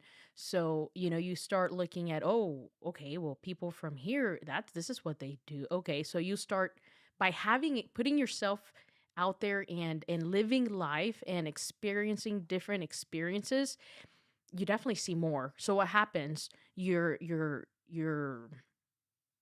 vision, your understanding of what is out there expands, right? yeah, So you start adding to your say your collage of life, right? So like the way you think is based on every little thing you've picked up along the way up until now. How old are you? 31. 31. Okay, I'm 30. It's okay. I ain't ashamed. I'm all right. Hey, you know Yeah. what? I was just telling my last guest, just except it was in Spanish. I could do Spanish too. But go ahead. Go ahead. I was telling him how wait, what were we talking about? You said how old I was, and I was 31. And you're like, oh, I'm Oh 30. It's yes, okay. I'm like, yes. So I was just telling him that I used to think because it's just basically what came in my ears and it's what I adopted that hey, enjoy your young life. Enjoy your before you get married basically. It's what they say what yeah. your young life is before you get married. Enjoy those years because they'll never come back and they're going to be the best years of your life. Hmm. Literally, it's like I just recently, hasn't been very long that I was like I was in that mindset and slowly started breaking that because I think like for me it was like okay, before you get married, those are your good years. Those are your golden years. Yeah. And I'm so in disagreement right now with that mindset that I adopted for like 28 years. Yeah. Yeah. And it was like, my life is better now. Like it truly is. It's better now than when I was those golden years. Yeah. Even, it's definitely better now, 100%. So, and then and then I listened later on. I listened like, oh, every year you got to strive to make it the best year ever. Of And then course. the next year, your goal is to put the work in and work on yourself, self-development and make that your best year ever. And the next year make it your best year ever because you have all these years you should be making it better. Yeah. You should be gaining wisdom and self-development and getting to know yourself better. Like every year you should make it. And I'm like, that makes so much sense. Yeah. I love it. Beautiful. And yeah, yeah, for sure. So, and it all comes together with life experiences, right? You have to go out there, put yourself out there, and this is what starts making your life richer. So when you start thinking about, oh, well, what is this person gonna say, or what is this person gonna think? And I say person or people or whatever, and when you stop thinking about what people think, and you start thinking about what do I enjoy, and then you'll start attracting people that enjoy the same things you do and it's like and the others just kind of start Yeah. or they either come along or the ego's in the way, oh she thinks she's so good now, and then they start kind of going away or somebody's like, oh wow, that makes sense, okay, yeah, let me jump in your boat, like that's fun, I thought the same thing, I didn't want to say, so it's those things. So for me, getting back to that point, it was the enjoy these golden years before, because after that it's downhill from there. I was like, okay, it's like your golden years. What are like what in the Mexican community anyway? Since you start going out to when you start getting married, which is for me, it was 14 years old till 19 years old. It's like those are supposed to be my golden years when I don't know crap shit, Yeah, yeah, yeah. and that's supposed to be like, okay, well, good luck after that. Like, man, like Oh yeah. that's scary because it's out there and you try to put out the phase that you want to like you're okay, now we're just kind of living, but then you get to the point where like, okay, what am I doing? Yeah. It's a way they mindset you. That's how I feel. Yes. Like for a lot of us, like me personally, I could just say they're gonna be like 30. Dang, you don't have no kids yet. 30. I mean, I'm okay. Like, do I want a family one day? Yeah, maybe I do. I do. But I'm not in no rush. Like, yeah, like man, you're 30 something. You're old. I like, man, I'm having a good time. You know what I'm saying? Mm-hmm. I enjoy my friends. I enjoy this, and I don't mind. I don't feel offended. I don't get offended. Yeah. But you do feel that pressure because I do recall when I was 20-year-old and I'll talk to a 30-year-old. I mean, dang, you 30? You know what I'm saying? You ain't married. You know what I'm saying? And now I'm there. Like, oh, I'm 30. I'm not even married or whatever. But I don't see it at the end. It's just different perspectives. Yeah. It's just a development thing that I just by myself I had to or learn. Right. I see other people, I learn, and yeah, some people get upset, probably or jealous or whatever word you want to get. Like, man, you can do whatever you want. I got a kid. I can't do this. I can't go out. I can't do. I like, man, but you got a kid. You know what I'm saying? Look at the See, positive. but Like, that's also a mindset yeah, because like I did hear that a lot even like before we got pregnant, we now have a daughter. And we would hear like, oh, well, enjoy it now because once you have a kid, yada yada. We've traveled we've traveled in car, we've flown, we're soon here in a few months here we're gonna go on a cruise. it's And pretty nice. Madison is only 8 months old and she's been with us this whole time, and if anything our experience is it's different, it's more rich now because I mean, sure, we did do it while we were dating before Madison, but now with her, it's it's different and Amazing. it's amazing. It's how you see it, Yeah. because we've done everything with her. We haven't stopped ourselves from doing what we want to do. Hmm. If we get invited to go out and play pickleball, we go. We either take Maddie or if we want to like leave her side, very thankfully we have a very supporting family that Of will course. watch her. But even then, we take her because Yeah. we love having her around, and she's definitely not no impediment for us to do anything. If we want to do it, we'll do it Of course. Yeah. for sure. So like it's all perspective. Yeah, it's all perspective. I always say it like, man, it's all perspective. I feel like I would be okay too. Yeah, I mean, you're gonna struggle sometimes. It's like I'm not gonna struggle, but I think it's good. You know what I'm saying? Like Yeah, you'll be all right. for sure. All right, all right. All right, all right, all right. Yeah. It's all perspective. it, Yeah. it is, and perspective and willing to try. You know what I'm saying? Mm, Because if you don't try, you just like whatever. You just gotta give it a try, and then you can talk smack. I tried it and I didn't. Whatever. yeah. Multiple times. I'll say multiple times try, not just once. Because maybe one time might be bad, maybe one time might be good, and then it's not always gonna be like that. I feel like try, try, try, and that's it. Gotta give it a try. Try, and that's it. Yeah. Yeah, seriously. So okay, so you come to the US and you're inspired, or maybe this teacher kind of helps you out where he's really gives you the attention maybe Hmm. that maybe you need at the time. I mean, I get that attention. That's just nah, man, that's godly. I just like I had to roll sometimes. I like it. It's like opportunity. I can't just leave it out. You need to. I get that. What you talking about? What I'm saying? Nah, it was a help. And So then how was your elementary, since it's like the first like school building that you're in when you come? Like how was that whole elementary nah, it was school good. I year mean, for it you? was a learning experience. Omer Roberts didn't get much there. Made some friends there, and then I mean, there was no way of communication back there, right? It was a phone call from the house, right? And then after that, I went to Urban Did you Park. learn English in No, elementary? oh yeah, I learned English in Urban Park with Mr. Hernandez. Yeah. Okay. Oh Yeah. yeah, he's the one that put me aside, and luckily I had him for 2 years. I don't know how he did it. I guess he went to the principal like, "Hey, I want to keep my same third grade class, and I'll be Mm. a fourth grade teacher," and he was able to do it. Wow. So he kept us for 2 years, and then after that, I guess he couldn't do it no more. Because I don't know, maybe there's some privileges for people that are in fifth grade or sixth grade teachers. Because back then, I guess sixth grade teachers were the cool teachers. I don't know. It's the last year of elementary school or whatever. Yeah. So he just kept us to fourth grade. And then you go to junior high. Do you play any sports in junior high? What do you do in No, junior I high? went to that school since seventh grade. I went to a school called Pegasus. It was called, I think, Pegasus Charter School.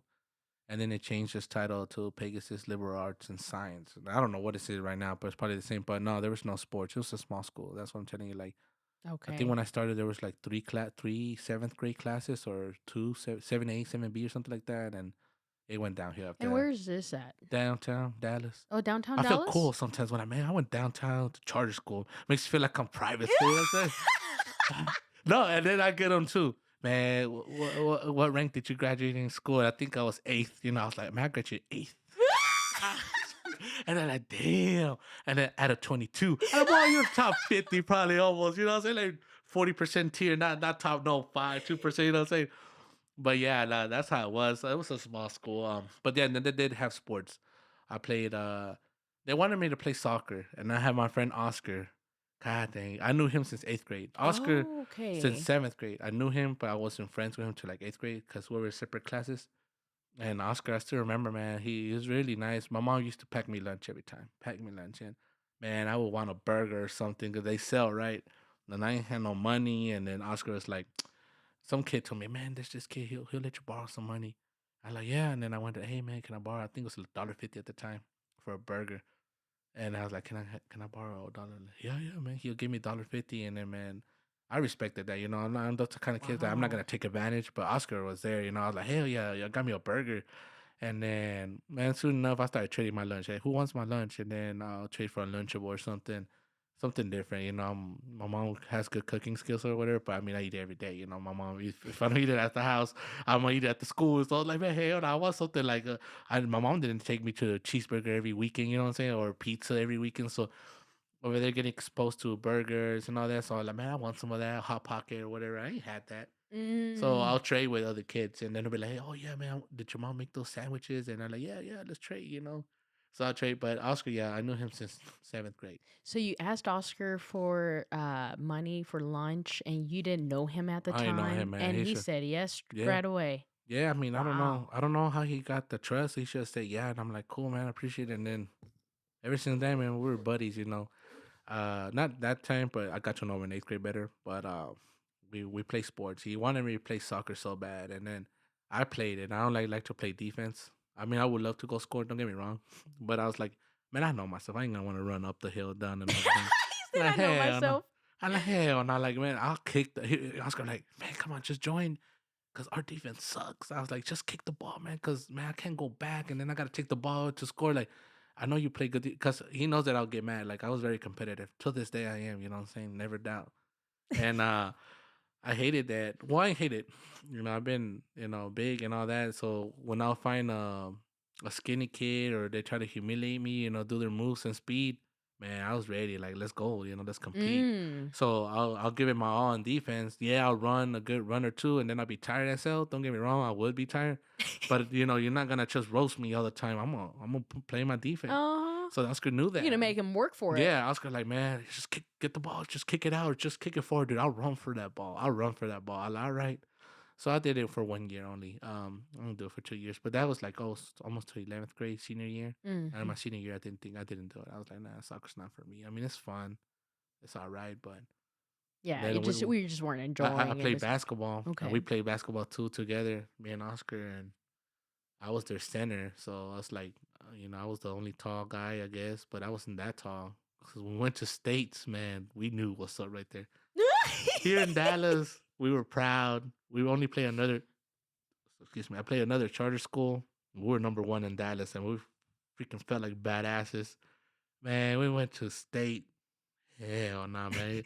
Their center was like over here. I'm like, hell no, how am I gonna guard that guy? You know what I'm saying? I mean, over here, Hispanics, we're short kind of man. So I don't know. I got a little tall, So I was like, man, these guys ain't that tall. I got the ball, Even African American, all any kids. I see a lot Right. of tall kids. We ain't faced a Yes. lot of tall kids, so I feel like I was a little tall. I was like, man, I'm tall. I could get the ball. Yeah. I could rebound and Then in 11th grade, 12th year, senior year, I was able to shoot better and all that. I got real competitive. I love basketball. I mean, I Mm. don't play it no more, but I was very competitive. Because there's kids out there and they have some bad hunters going boom, boom, boom, handling them ball. I was like, all right, let's go. You want to break ankles, let's go. Break mine. You know what I'm saying? But I ain't gonna be scared to face you again. So yeah, man, we went to states, man. It was bad. I think our first half was 2-0 to 30 something. We were bad. Mm. We're like, man, we're not for this, man. This ain't us right here. We finally met real competitive. You know what I'm saying?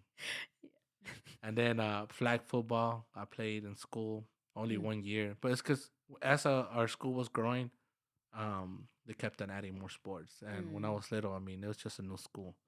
It was just a Mhm. starting up school, I guess, and I Okay. guess it's still there because I mean, it's still there, I guess.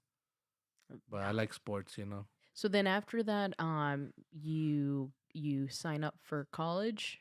Oh yeah, I went Did to El Centro. I went to El Centro, got my associates there. We also tried to apply for basketball there, but we sucked. And I told Oscar, man, I remember the coach yelling at me, man, you suck at your left hand, because he had to handle the ball with the left hand. And then he told me, you handle your ball with the right hand. But this is not my dominant hand. I'm like, man, I suck. And do I need to glue y'all together because you suck with your left and you suck with your right? I'm like, man, screw you, man. I told Oscar, this ain't for us, bro. Let's go, like, man. I ain't gonna tolerate this coach. I ain't gonna tolerate this coach, man. I know I play, but I go to Mexico. I'm like LeBron James over there. You know what I'm saying? I mean, I tell Oscar, girl, go one day with me to Mexico, dude. We're gonna be like stars over there. He has never went till this day. I told him, man, you should just go one time, man. We go out there, we're dirty, but we'll still kick ass. Trust me. Like over there, they don't have no game style. I don't know. I mean, they're getting better. No disrespect to people out there, But when I went out there in the ranch, I mean, it's a pickup game that they're barely picking up, and now they're getting better, obviously. But I told Oscar, man, when I go over there, they make me feel cool, like I'm the most badass player out there. You know what I'm saying? They're like, man, get this guy a shirt, get on the play, get on the play, let him. And man, it feels badass. When I played over there, people cheering for me. It feels cool, I mean, it's the Mhm. attention that I always get. Yeah. But it feels nice.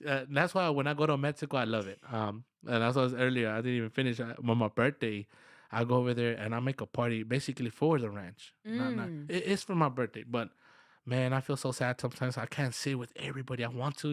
Like let me sit here for a little bit. Let me sit over here for a little. All my friends go, well, as much as they Mm. can, and I'm like, I get a live band, I get beers, I get everything. Oh, It looks like a wow. freaking party, right? And I love it because I just love to see people happy. That's what makes me all the time happy. Like I love seeing people happy. I love to see my own uncles that I haven't seen in a long time, Mm. hug them, and then I just cherish that moment. I'm like, man, I'm gonna cherish this moment, and I should look at them for a little bit, and then I even tell them pick any songs y'all want. I don't care. But at a certain time, I'm gonna pick my music. I don't care if y'all don't like it. It's gonna be because I contracted this band. You know what I'm saying? Yeah. I gotta enjoy myself. For right now, I'm gonna be there serving beer, serving food. Here you go, and all. And then after that, I'm like, all right, it's my time. Like let me enjoy. And then I sit down, take a few beers, talk to my cousins, then go see my friends. And man, it feels nice to see them happy. Mm. And Mhm. then I don't know, like I tell I have a lot of friends out there that some don't show up, but it's because it's again we don't know how they get along with my grandma. It is my grandma's house, right? So Mm. I like, man, if they don't like my grandma, they're not gonna go. So I'm like, it's okay, man. So then I'll be like, you better go, and they'll be like, yeah. They give me like, I mean, you just don't know. They call me Jesse, right? They don't know Jesse. I'm like, okay, cool. Any friends out there too that I have, I don't. I might have a friend over here that don't get along with this friend and they don't talk and they know me. I mean, this is when they see like the mean side of me a little bit, like the more serious side, not mean. Mhm. Where I'm like, I don't care if y'all don't get along, like, but I better not get like, you better not talk crap to me that because I'm talking to him. Like, I'm not like that, dude. Like, Mhm. you know where I stand as friendship. Like, why are you gonna get mad that? Oh man, why are you talking to him? Like, well, he talks to me night. I mean, he hasn't done nothing wrong to me. But Right. some people get offended where they're like, man, but he did me like this, bro, or he did me like that. Like, I'm sorry to hear that, bro. Like, I'm here for you as a friend, But if he ever does something like that to me or in front of me to you that disrespecting, then I will, hey, address it. Hey, dude, don't disrespect him in front of me, dude. You got your own beef. That's y'all's beef. Don't Right. include me. I like to be peaceful with everybody, right? Yes. But Well, the thing is, you're not going to adopt somebody else's problems, right? yeah, So, but so they understand me well. So mm, all these people that I know that are in bad shape, they just go like, "Hey, Chessy," and then they handshake me. We'll probably get a beer down, and boom, that's it. They're I all love over. how clear you are, Yeah, and you say you were, it's like the serious part of you, which I mean it is serious, but like it's also very like respectful of you and very wise for you to say, "Hey, this is what it is." And so I respect you for doing that because I think like setting boundaries and setting expectations and not adopting to what other people tell you to subscribe to, like, hey, don't talk to them. Like they did this and this to me. And you're like, all right, well, that's between y'all. Like that's huge. Where do you think that have you always been that way? Snatcher is just number one Chewy. We already said this, like one of a kind. That I don't know. It's just I'm very caring. I guess that's what helped me, the caring part. Mm. A lot of people treated me so nice when I was little. I'm telling you, even high school and everything, people treated me right. And as I grew, I just treat people right. I don't. Yes, I could get mad. Don't get me wrong. I could get mad. I just like I don't want to fight. Yeah. But sometimes, yeah, they be pushing my buttons. I'll be like, hey, oh no, I'll be talking smack. And then, yeah, like one time I had a friend and he was really, really upset. He wanted to fight. I told him, hey, you know who this is, right? I like this Jesus, dog. I like in the good way, you know what I'm saying?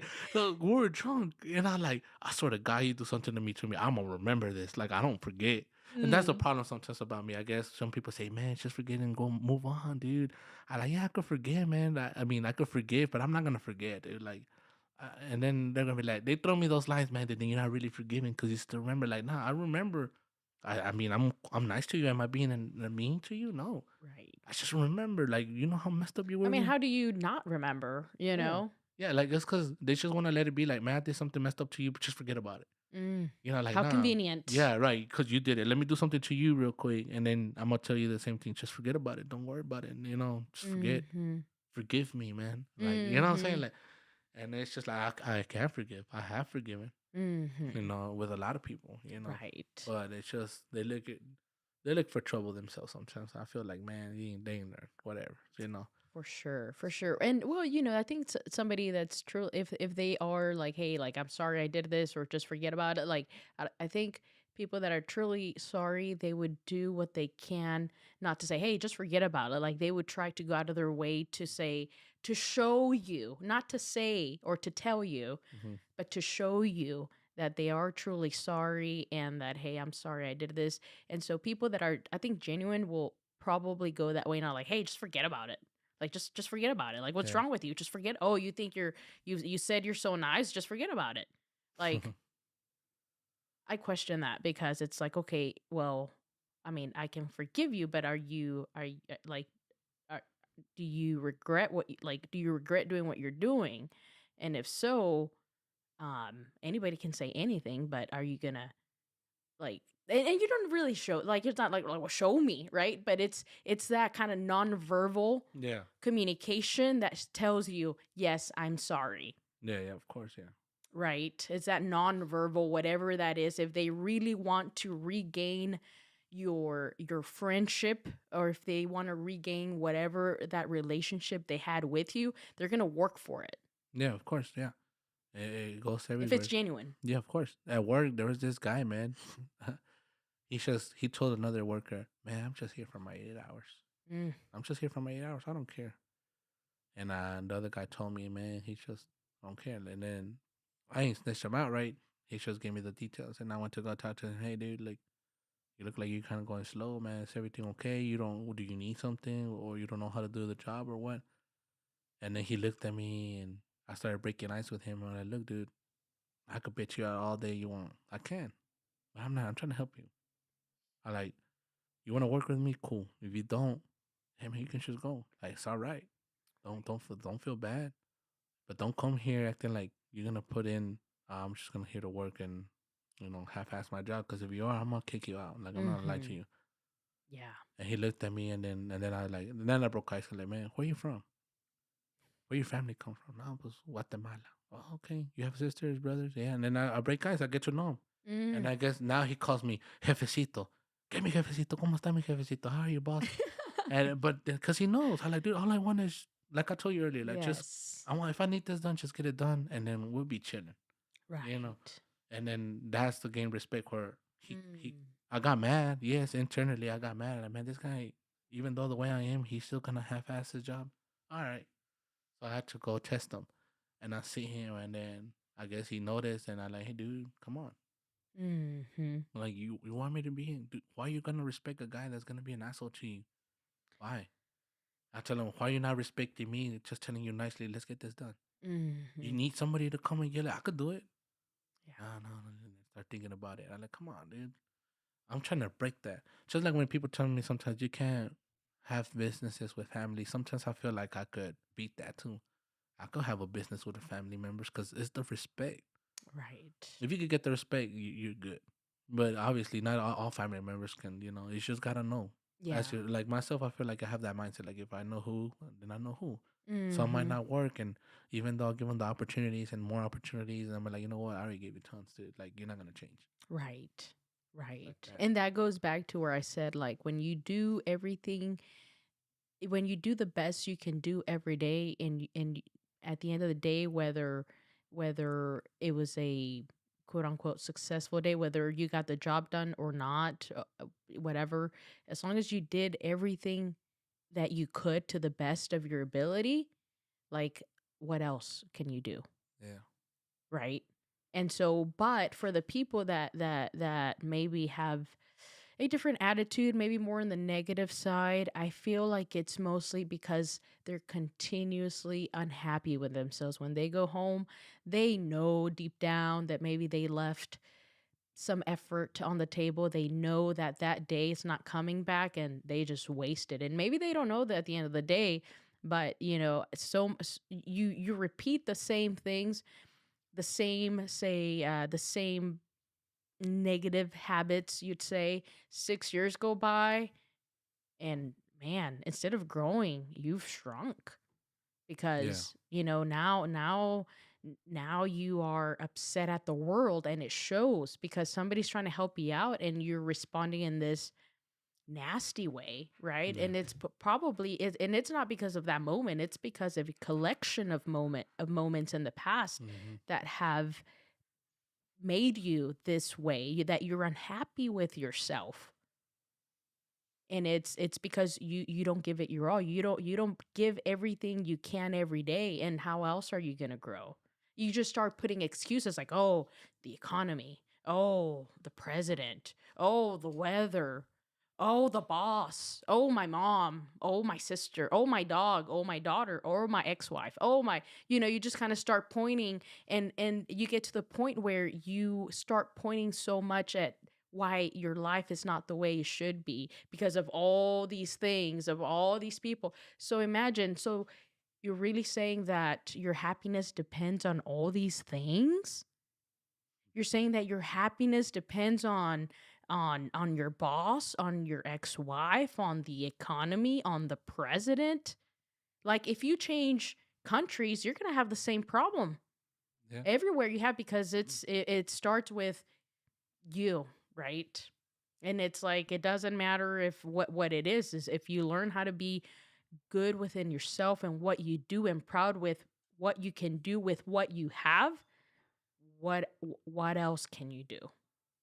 Yeah, it's because some people need to talk. Some people don't Some talk. people need to talk. Some people need to let it out. Like I'm telling you, Mhm. I get to meet new people, and they tell me their story. You know, they tell me their story, and it feels good that they have that trust in me. Where Mm. like, I guess I get that trust sense. I don't know. People just come and talk to me. Like you said, it's a loan, it's a gift. It's because you open yourself up. Yeah, Like if somebody goes out there, like, and they're on their phone. Oh, did you get this done? Okay. Oh, you have a bad day. Oh, well, figure it out. Okay, just get it done. yeah. And it's like you open yourself to Thank you, Logan. you open yourself to people, Yeah, right? So you have your doors, you have your soul open, and you're and you're it's like I- It's a it's gift. it's a gift, you know. It's like you can't really sometimes. I mean, sure you can practice it, but some people just have it, and you're. Me dicen el psicólogo. Oh, really? Nah, I mean, I'm telling you, sometimes people tell me, man, you should probably go into psychology, man. I'm like, man, I probably would, because I'm giving you too many free sessions. It's because, man, like, I know people that know me, because there's people that talk to me a lot, and I should like to make them laugh. Like, hey, you've been having a bad day, I know. I like, I can't talk to you because you always your jokes. I like, I'm playing. Let's go proceed with your story. Let's go. What's going on? But it's because it gets like one good. I don't even know this girl, right? I go to a bar over there at work. It's a sports bar, so I go eat there, and then not all the time, but I don't know her. I don't talk to her. Like I just go get my food, but they already know what I like, because I'm like a regular every Thursday or Friday. I go, and mostly Wednesdays or Fridays. I'm sorry, Wednesdays or Fridays, because Wednesdays is my meetings, and I get fed up, and I just go give me a beer and then give me something to eat. No shame, guys. And so I'm there, and then they already know what I like and everything. And I don't know, man. This girl, I guess, was having a bad day. She's fighting for stuff for kids and all that, and I ain't ask her nothing. Like I was just like, she's like, "How you doing? A lot of work." I was like, "Yeah, a lot of work. Like 7 days." And then she's Mm. just like, "Man, I'm having a bad day." And then she starts talking. And I just sit there, I don't mind even I have my food. I like, go on, let it out, you know what I'm saying? you know, but it's cool. Like I like to listen, and then I'm going through this and baby daddy drama, and I'm like, man, that's okay. I be like, man, he's giving you a hard time. Like, yeah, man, well, I'm sorry to hear that. And like, what about you? What you been doing? You know what I'm saying? Try to like make her think about herself. Wow. What you been doing? Well, and then she told me, man, well, I might be facing some charges. She told me not more details. I see, there you go. So it's like you make it seem like it might be the baby daddy, but it might be some stuff on you. You know what I'm saying? Mm. But she talked to me and it's cool. And I'm like, all right. And then I left because it was an hour lunch, and then it got busy in there real quick because it's lunchtime. 11:30, and Mm-hmm. people start getting. But that girl right there, I don't know her. I don't even know her first name. Like, Wow. I just sat there and I just talked. Or she just know me. Oh, that's the regular Jesus. They know me better than I know them, right? Because Yeah. they're probably the other bartender. Like, oh, that's Jesus. He wants this. He's gonna ask you for his chips and queso or chips and salsa or whatever. Mm-hmm. And then yeah, man, it's just sometimes they're having bad days. That's what I like. Like people probably having that's what I tell you about me. Like sometimes nobody asks me how I'm doing. You know what I'm saying? Mm-hmm. Like, but I just cheer myself on by myself somehow, some way. I figure out. I like, man, I'll be all right. I think I'm okay. But when it hits me like about my cousin that passed away, that hit me. That's what makes me care more about people, Mm. friends that I don't see. Like some people don't know, but like when I went on volleyball like 2 years ago, I was a little down. A few days I felt a little down. There's a person that just kept on cheering me on, but without her noticing, she was cheering me on. Well, she she was doing it affect to me like in a good way. Like, man, you making me my day better. Mm. I didn't tell her. Yeah, I was just man, she made my day better. And then I just I never thanked her or anything because she was just a friend that I knew from another volleyball team. And I'm like, man, this girl's cool because she's like, hey, Chuy, that the cheering stuff. Uh-huh. So I like, man, she's cool. And then I was like, man, that's cool. I mean, they're cheering me on, but they don't know what my mind's going through. Mm. But I feel like I am a strong person. So it's just like you say, not everybody's happy every day. Sometimes you go through some stuff. And Yeah. it's just things that I just start thinking and thinking and thinking, and then I'm like kind of down. But people know this sometimes, man. So some people that are close to me, they're like, man, you're down, you're all right, you stressed, or what? Because I guess they don't see the smiley face, or Mm-hmm. they see, man, you got your little sad eyes on. I like, man, my bad, man. What do you want me to do? Like, they're my eyes, bro. Like, let it be. You know what I'm saying? I might just be tired. Relax. But I appreciate you looking out. You know what I'm saying? Yeah. But that's one thing that really gets me, man. I don't see a lot of my friends, but I do once in a while hit like or what's it, Monty, where we were at. Money. Mm-hmm. A lot of HR people there. I made friends with them, right? I don't see them. I don't hang out with them, but I got their numbers, right? And Mm-hmm. it's been a year. Maybe some of them been like 2 years. I call them. I like, hey, what's up, man? What you doing? This Jesus. I like, you know it. All of a sudden, it's Chewy, you freaking Chewy. I'm like, man, how you been, man? I just want to make you laugh a little bit. Your day's doing good. Yeah, yeah. I'm like, all right, man. And they laugh. You can hear the laughs. I'm like, man. And that's like, man, just don't forget about the poor. Just playing around. Like, don't forget about the poor, man. What's going on? And they'd be laughing. I'm like, man, just trying to cheer you up. Man, you doing good? Like, yeah, all right, cool. It looks like you forget about your old friends, dog. Like, I'll be talking to them like, you ain't in charge, so you be all right. It's like, we outside. Yeah. But it's like that. So here and there, I'll go through my phone list and I'm like, let me call this person. I haven't called them in a minute. Or they don't call me. I But will say that is true because I've received random texts and you've called me in the past too, just checking in. just to mess around about So real estate. I know for sure what you're saying is true because I mean not that I would doubt it anyways, but what I'm saying is that I you do the same with me. So like that what you're saying it makes sense. Yeah. No, and I learned from myself. Like, trust me, like, there's times that when I was younger, 20s or whatever, I since I like to make my family happy and all that, I record Mm. events in Mexico, weddings, whatever. I was a pro, probably like Logan or better, Yeah. Shoot, I was with the camera out there, man. I was capturing every moment, you know what I'm saying? I mean, I even tell my family sometimes. I remember back in the day, I'm like, why'd y'all want me to record the church? Like, no disrespect, everybody is different, right? But when it's time to show the videos of the party and the church, every time it never fails. Man, skip the church part. I was like, what the? Why you make me record it? I'm out there like this with the camera because the back is handheld like this. I'm like right here trying to capture every moment. Zooming in at the 15-year-old or zooming in at the wedding people, zooming out, capturing what they're doing the things. I'm like, man, all that crap that I did for you to tell me just put it where everybody's eating and the wedding and all that. But I mean, I challenged the camera guy.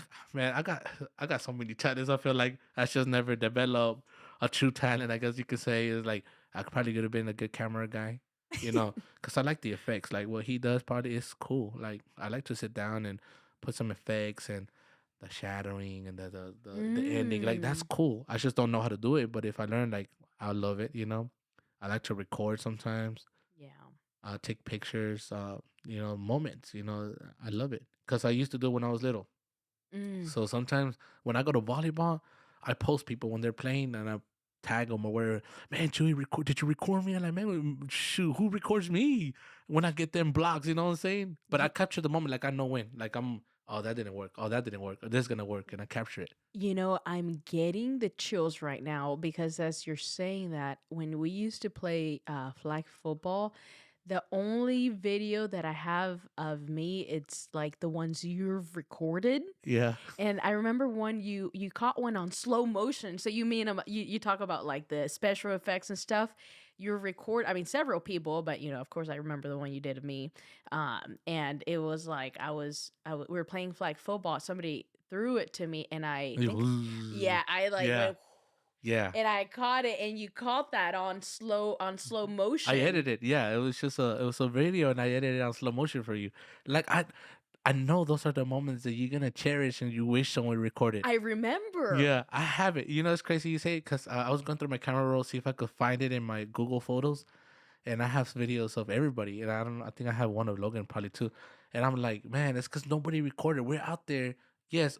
So one thing is enjoying the moment, but sometimes you wish you could capture the moment, right? Yes. And nobody's capturing it. Right. All we're gonna do is talk about it. Like that catch that he did one time that I remember vividly. Like, man, he dove for that. I like, man, that was badass, man. But who caught it on camera? Nobody. Like it's just gonna be a between us, and then we're gonna become older. Hope we live for long years, right? And maybe our kids or whatever they're gonna be, man, they're just talking about my dad caught a ball and then he threw it. Ain't nobody gonna remember it. No, ain't no proof. You know what I'm saying? It's the truth. It's the truth. That's why I was like, man, nobody Right. records. I only had one recording of me in flag football where I had to tell somebody, please record me. I want to try to get the flag, and I got him. Luckily, I got him. I just press record and I'll edit it later. Just don't zoom in too much. Don't be too zoomed out. So yeah, volleyball I record people and they like it because I add the slow motion effect, and it's badass because they'll be like, ooh, and then I was like, yeah, it's cool, right? Imagine if I added music and all that, like, and that's badass. You know what I'm saying? but I Yeah. just don't know. Like all this Snapchat and Instagram filters that they have, you can edit so easily with your phone. But since I haven't messed with it, it's just Mhm. a simple capture a picture and record. That's all I do because I don't That's all put you the time. need. Yeah, well, I don't put the time to edit it more to where you Mm. can put some. I recorded some baseball guys. They invited me. Some friends of mine that plays baseball. I capture their moments when they're about to hit. They're like, "They see the fast pitch," and I say, "Ooh," and boom, and they get all hyped. I was like, "Cause nobody records y'all, dude. Like, if you had somebody to record you Yeah. a little bit, cool. But then again, like, you're not enjoying the moment. Like, Mm. I'm not enjoying it. But yes, you see, but you're watching the screen. It's Mhm. different. You're watching to see if you capture in the moment pretty cool, and that's it. Mhm. Yeah. Yeah, ain't that the truth? Man. So when you were in high school, um and you were about to graduate, did you have any like any goals what you wanted to do after high school? Yeah, that's another thing that I didn't have no idea. I just know that people. I had my uncles since I was little, right? They painted and they wanted some business. I guess a business was hitting me in my mind. Business, business, business, right? Mm. And so that's why when I went to El Centro, I got my associate's degree in science, and then I went to UNT Dallas, UNT Denton Business School. And nah, man, I didn't make it. The only reason I didn't make it because I sucked in math and business pre-cal or business cal. I forgot. And it was my fault. I didn't apply myself to like go to the teacher, get lectures or anything. Like one teacher, I still remember. I got two badass teachers that I remember. One teacher, she passed me all because I wrote a badass essay. All my tests, I failed them. All of them. No passing. All of them were Fs. You know what I'm saying? There's no way I was gonna pass that class. I remember she told me my class in the beginning of the semester, she like, the only way you're gonna fail my test, I mean my class, is if you don't study for your test because everything I get is from the book. There's no tricks or nothing. All you gotta do is study. Mm. It's right there. Man, I ain't study. You know what I'm saying? Man, I just tell me it was a risk management class. And I'm taking that risk. I gotta study. But yeah, it was a risk management class. I still remember, and I wrote an essay. She was like, write a final essay. It's gonna be a grade to help your grade up more for people, right? I guess that want an ace, which who doesn't want an A, right? But it's those nerdy nerds. With all respect, please. I'm sorry. But they want them A's. They probably got like a 89.6 or point 0.4, and they need that point something to get that 90. So we're gonna make an essay and let's see if you get a good grade. I'm like, all right. So I wrote the essay and like I forgot her name, so that's my fault. But I wrote, yeah, Professor so. My apologies. You were right.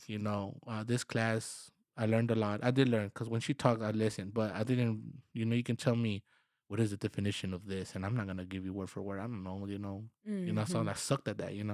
So I was like, man, whatever. I ain't. What was the law of this? I don't know the law. Mhm. Whatever. I ain't learned. I ain't studied. So I wrote her.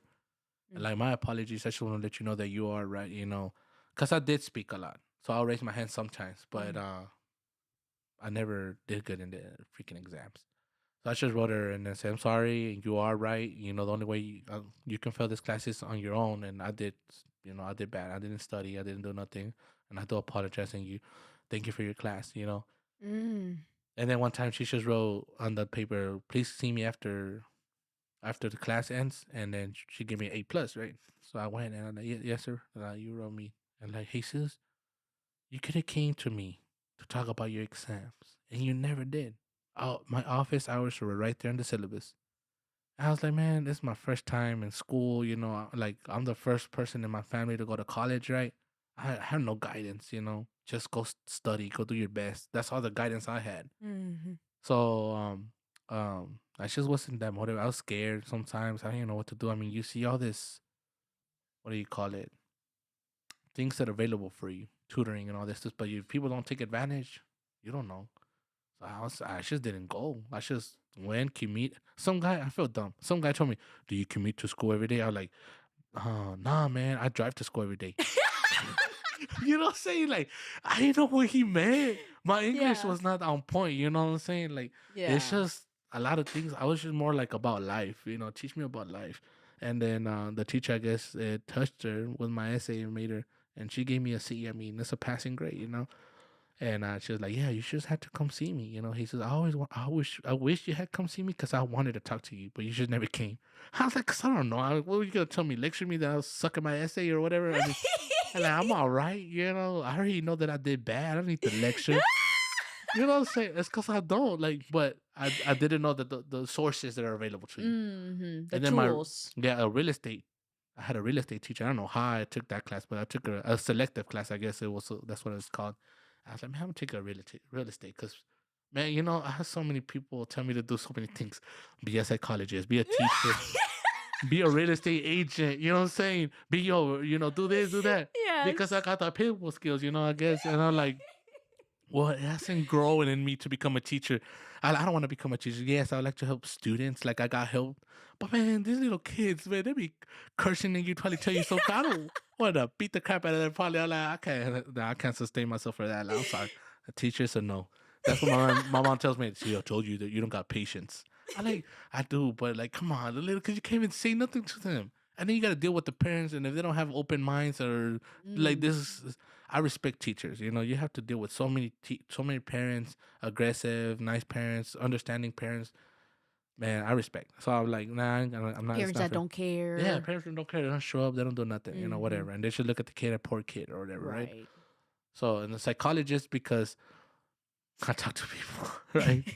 And I got my aunt, and I'm like, "What are you doing, kid?" And all this.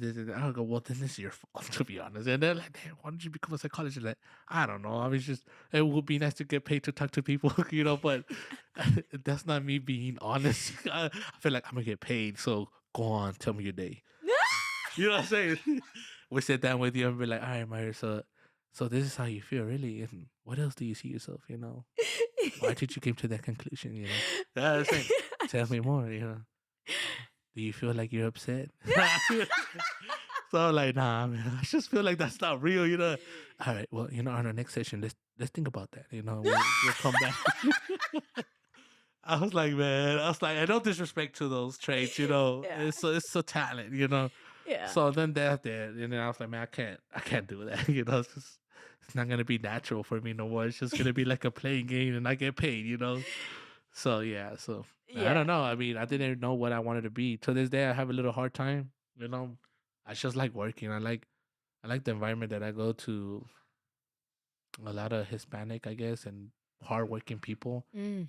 And it's just, I don't know, it's just ¿qué onda, güey? ¿Qué, cómo estás, camarada? And it boom, boom. And I love it. It's hardworking, it's labor. But sometimes I would love to do like what Logan does, like, sit down in IT or whatever the thing. I got Oscar IT, I got friends. I had opportunities to become an IT with no degree, right? Mm. And maybe you can, I don't know, right? But, uh, I what's it? think you can. The chief, how do you call it? Chief CFO. yeah, well, the IT people, the top dog for IT, Mm-hmm. director, whatever.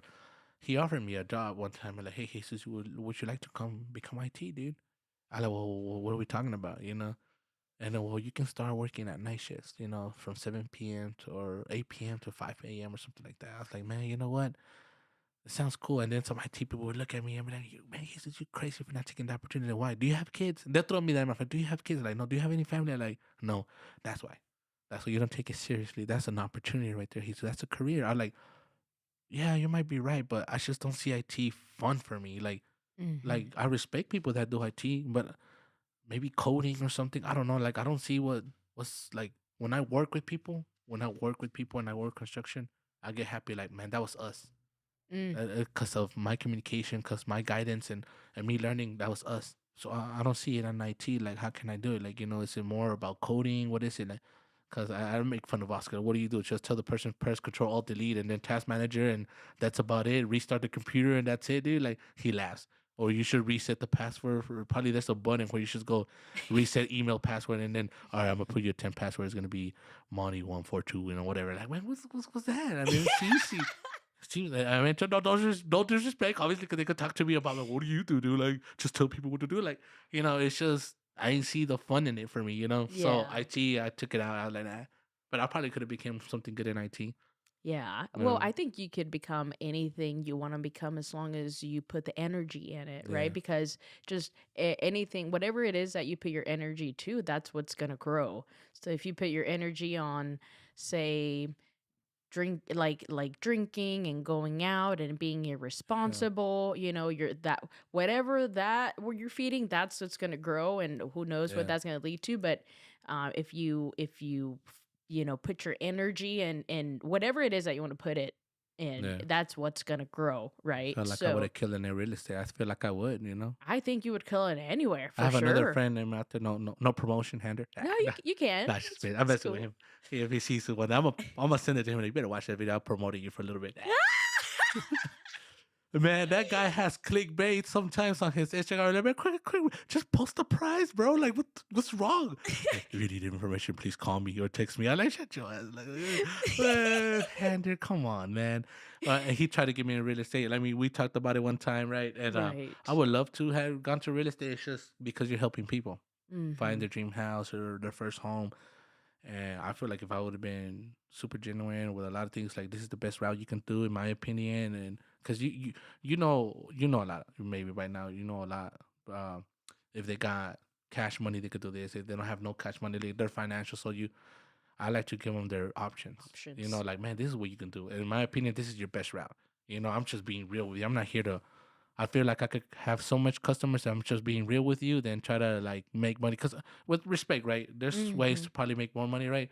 And like, man, instead of me screwing you, how about just give me more clients and then I'll help you out, But it's not screwing. I know it's no offense, but I'm just saying people see it like that because I got Right. a house from my uncle with no real estate agent.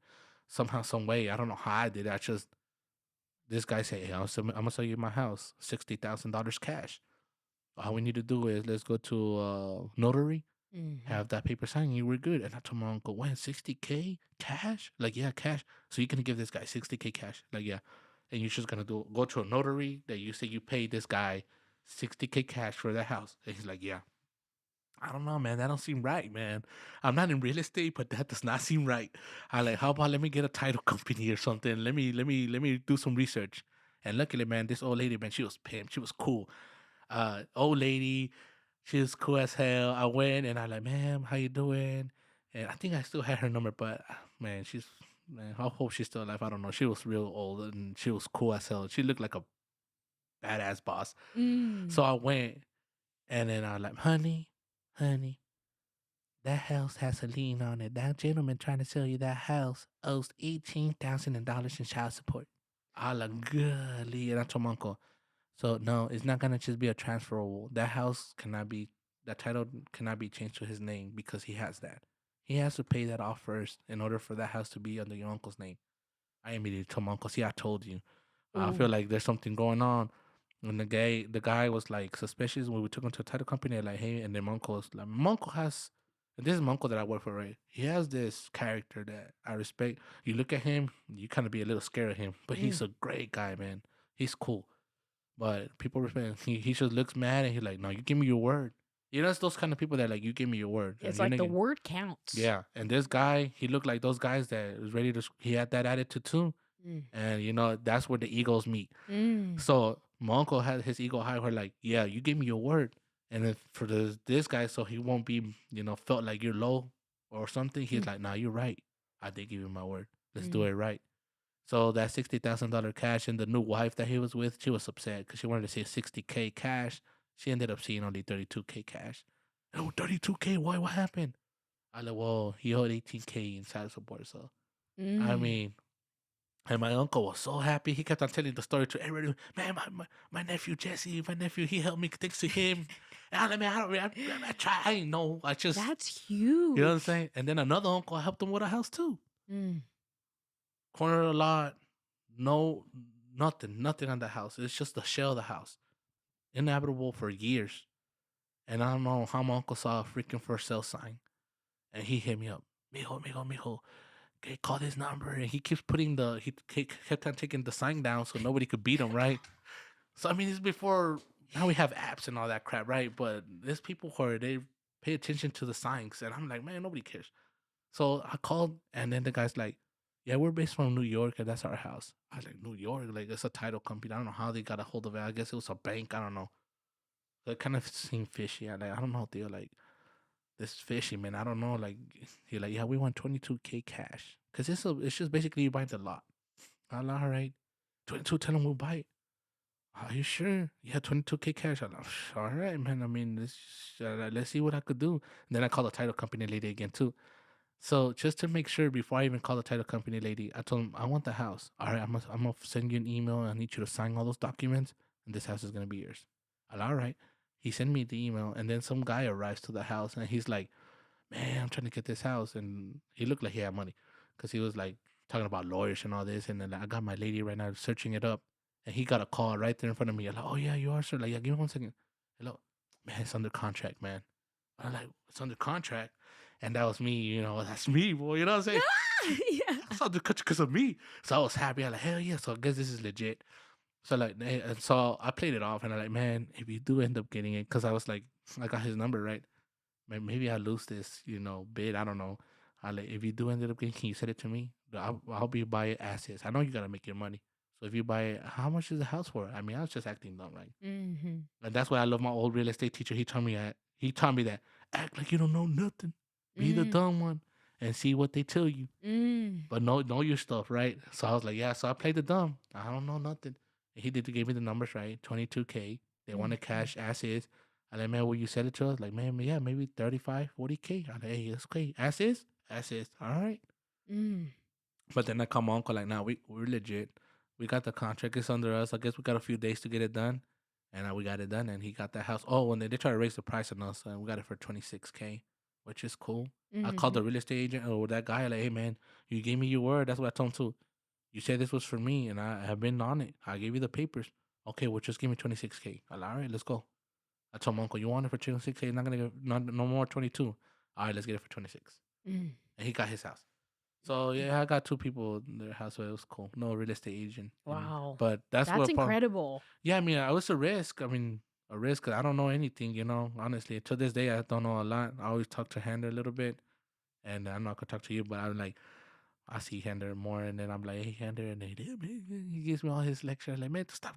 I mean, just be straight with me, man. Quit the BS. You know what I'm saying? Like, just tell me like I said. You know how I am. You know how I am. I tell him, Yeah. I'm not picky, but one day when I started purchasing my first house, like, just tell me legit and tell me like I'm a 5 year old. You know what I'm saying? Yeah. Don't be like, oh, like, all right, so you need to get pre-approved and blah blah blah. All right, dang, see, that's more simpler, man. Don't be giving me all this blah blah blah blah blah blah blah. Like, you're like, come on, dude, I trust you. You're my friend. Are you my friend or not? Yeah, all right then. I like, let's do Mhm. this. Mhm. So yeah, I mean, real estate would have been great for me too. I don't know. A lot of things could have been great. I just never took initiative. Why do you say could have?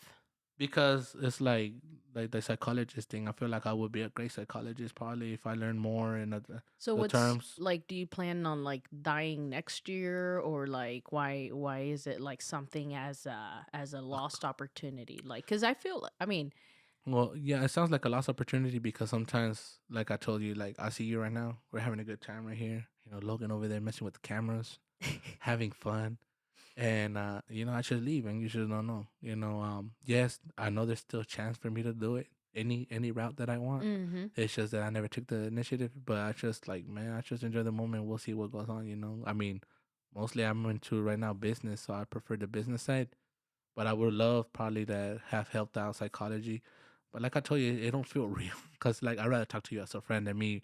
You coming to me like, hey, sis, I need to talk to you. I got some, and then I'm Why gonna be don't you like, think it feels real? because I'm charging.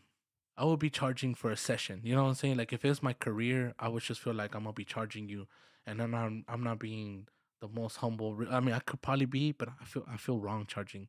Like I, But if like you have to sustain yourself, and maybe at some point in your family, yeah, right? So like, if you're helping somebody out and it's your nature, it's who you are, and it's effective, yeah, people spend money on drugs of to course, feel better. yeah, They spend money on like a lot of alcohol to feel better. They yeah, spend money on all kinds of things, whatever it is that they indulge in to feel better. So people are spending money, of course, yeah, yeah, right? So I mean, I think it's very humble of you to say, "Oh, if I don't feel like," but this is going to take work. I mean, like if you want to be a psychologist, like you have to go to school, you have to prepare yourself. Yeah. So they're not just paying for that hour, 2 hours, whatever, right? They're Yeah. paying for all, sure, that, but all that legwork Yeah. that put you in that position. Yeah, it's just like a mechanic. It might be a little simple thing, and they'll be like $300. They'll be like, "Well, you just took like 2 minutes. You paying me for what I know." You know, it's how they say, "You pay me for what I know. Now, how long I do it for?" Right. You know. Because they already put the legwork Yeah. behind. Maybe they took them, it took them several maybe clients to finally start finding out these common trends and okay, what does it sound like? Mhm. What does it do? Okay, it's Yeah. probably this. Okay, it's going to be this much. And I mean, you're paying for time. Imagine if you have to figure this stuff out yourself. Like you have to, your car breaks down and it's like there's no mechanics around. You figure it out. How long is it going to take you? Yeah. You may not even do it ever. Yeah. Exactly. Yeah. So you're going to end up walking. Yeah. No, I get it. Yeah. You know what I mean? Yeah. So like I think you're shortchanging yourself a bit. I've been told that a lot. Even for like HR, the director told me like, "Man, you short. Like, don't sell yourself short or whatever." Cause I feel like I could be a good recruiter too. You know what I'm saying? Like, man, you know how good I could recruit, probably. You're like a business opportunity. We're here for you. We're a family of this. You know what I'm saying? Like, I guess I could act out so many things. Maybe I could be a good ass actor. You know what I'm saying? I don't know about a comedian though. I don't know. I think I'll be all right. You know. You should try it out. Right. We should go and do a stand up and Right. just go do a Stand up, yeah, just like a sitting- minute and see what happens. And nobody's gonna laugh. All right. And then, yeah. Oh, well, at least I gotta laugh. Yeah, have a good night. Yeah. It's just a lot of things. But I'm not disappointed, or I don't have no what you call it, regrets Shame. or whatever. It's just it is what it is, you know. I Yeah. just mostly right now I'm in my life where I'm like, if I get invited to somebody or something to a party or anything like that, I'm just gonna enjoy the moment, man. Like to see the friends, to see the families or whatever. Yeah. You know, sometimes my friends could probably see this and they're like, "Are you lying? You know, you don't want to come out." Like sometimes I don't. Like sometimes I get tired or whatever. But I then mean, you it did hits say me. you're working 70, 80 hours a week. Yeah, like some Saturday, Sundays, like I gotta go work. You know, it's like I don't have to, but I like to back up my uncle. You know what I'm saying? Like, man, he Mm. needs me because Mm. I'm gonna need him one day. You know what I'm saying? And maybe I might not get that back. You know what I'm saying? I don't like the uncle that I helped for one of the houses. He don't talk to me no more. What did I do to him? I don't never did nothing to him. Like I helped him get that house, that corner lot. He kept on come on, mijo, and all this nice things. And I tell my family, I don't know what I did to him, but he don't talk to all his brothers, and it's like a family problem thing. You know, it's like whatever. What did I do to him?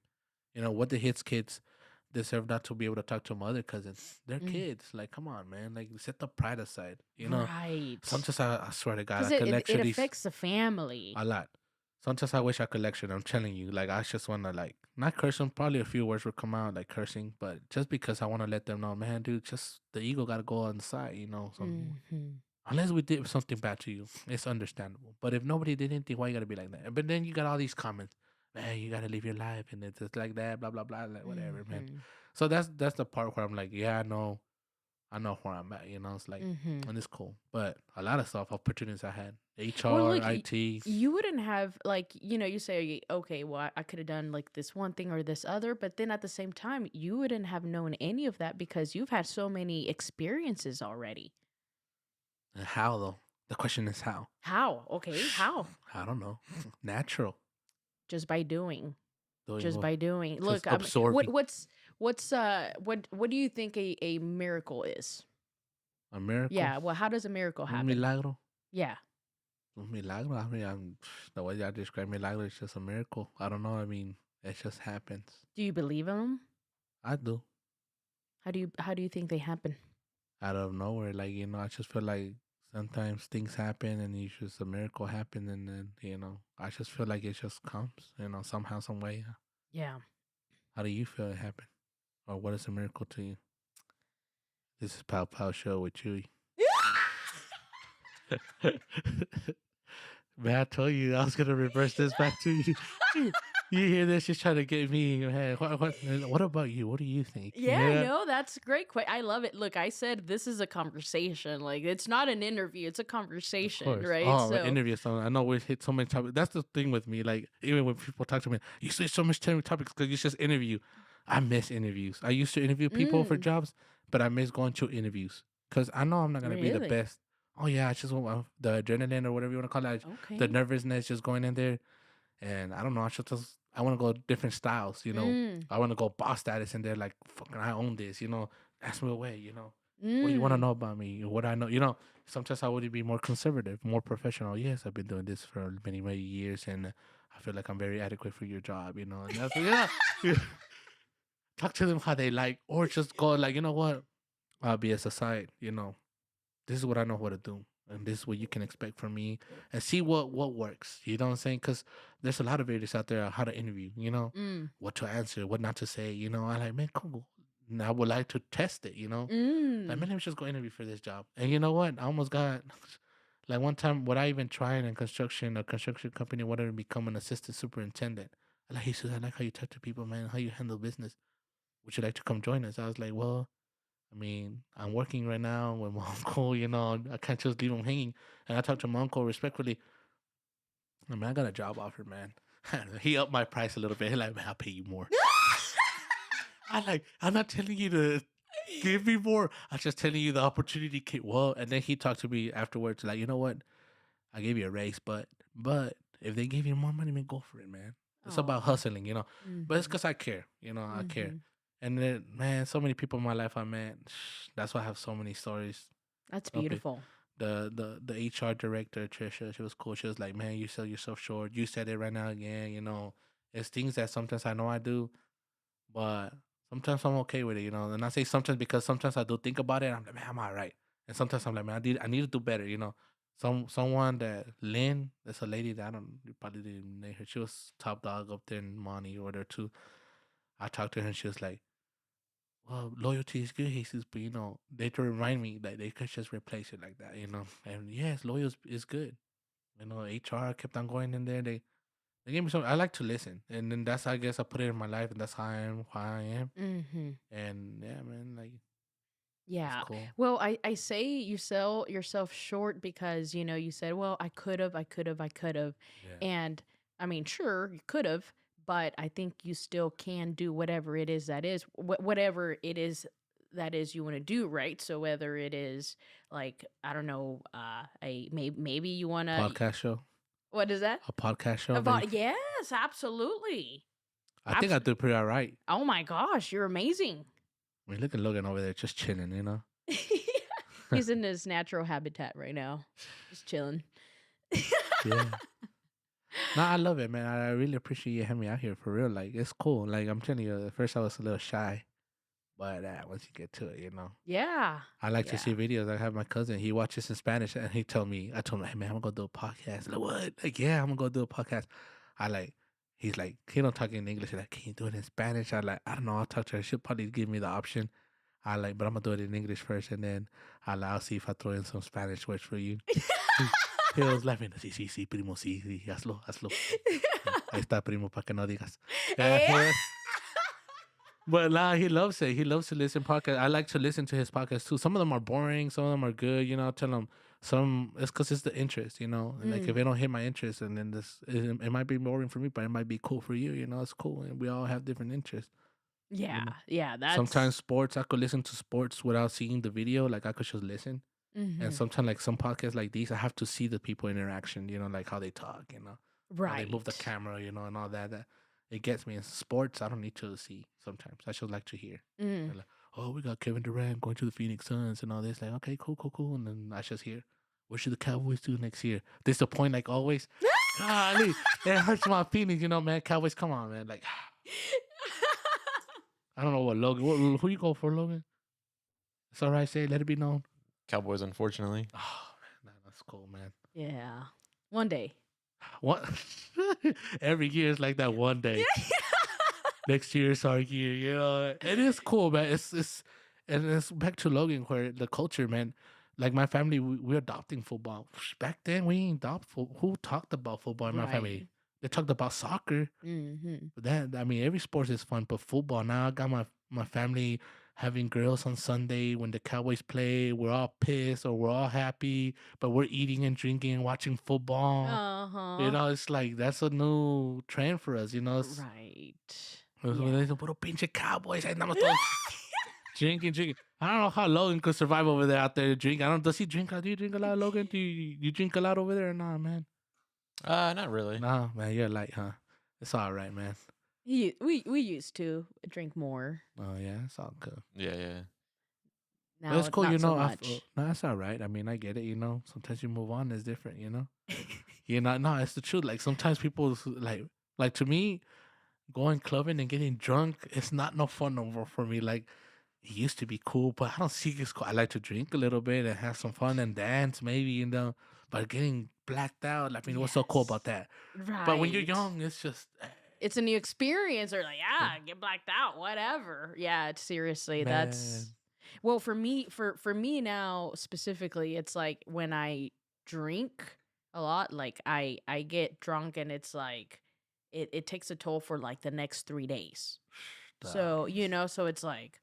So it started happening slowly. So it was like, man, I really don't want to feel like crap Yeah. the next 3 days, because you have to recover from from the partying, right? And Yeah. it takes like a couple extra days. Well, now I don't know if it's true. Do you think it's because of our age? Because when I was 20 something, I used to No. party till 2 in the morning and work at 4 in the morning, like nothing. Yeah, I did too, but I think at the time it's more the adrenaline. It's where, because you're like, you don't care.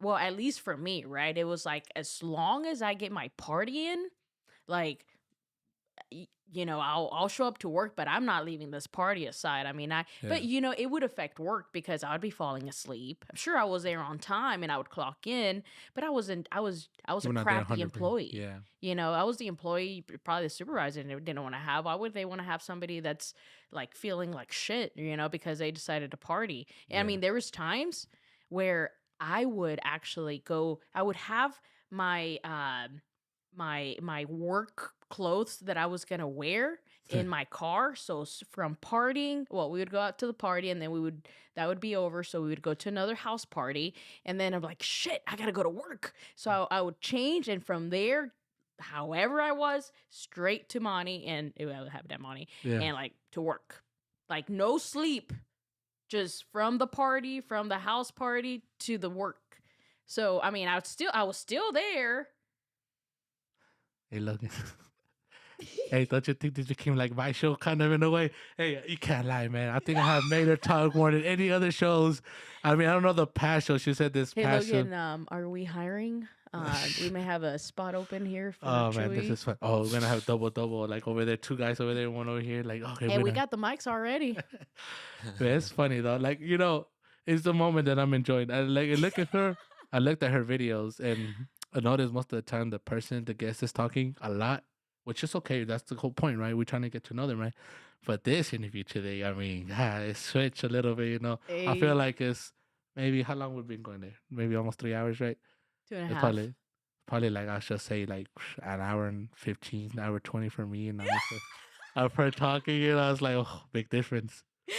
By the way, Yeah. promoting her, just saying. Yeah. Well, It's I just think the hook. I think you're really good at having a conversation, because that's really what it should be like. But Yeah. like, But sometimes you let them tell their story, which is okay. yeah, Like I listen to them, not all of them. I'm gonna be honest with you, but I've seen some of them where they tell the whole story, and then you don't interrupt, which is okay. Like, but sometimes you ask the question and then they answer, and then the answer could be a long answer, and then it's cool because you get to know. that's what I want. Yeah. I want to get to know their story, because Yeah. everything that's coming out of it's like you're transferring your knowledge, your walk of life. And it's like we sit here, and it's like Yeah. you get to kind of like compress all of that and like share it with me, Yeah. so, and well, the world really, right? So essentially you're compressing all your knowledge, Uh-huh. and so I'm getting the best of everyone, hopefully. Maybe I'm Anyways. getting the best of you, right, guys? Yes, I'll always give the best of me. You'll get the best of me. I'll be like next hook is gonna be in Spanish. Oh, yes, for sure. Look, anytime we can do it. That's why we have it in English and in Spanish. And it's not. And look, if I spoke like French, we would have another section for French. I do talk a little speakers. French, to be honest. I I took a don't. class. I was about to say, you know what? And she probably might not see this video, but man, this girl is an old friend of mine. We were from third grade too, for Mr. Hernandez's class. Mm. Her name is Diana Salazar. And then she told me, hey, she's going to take a Saturday class in El Centro. We were in high school, French. And I was like, whatever, let's do it. Man, they dipped on me. They didn't. They dropped that class before.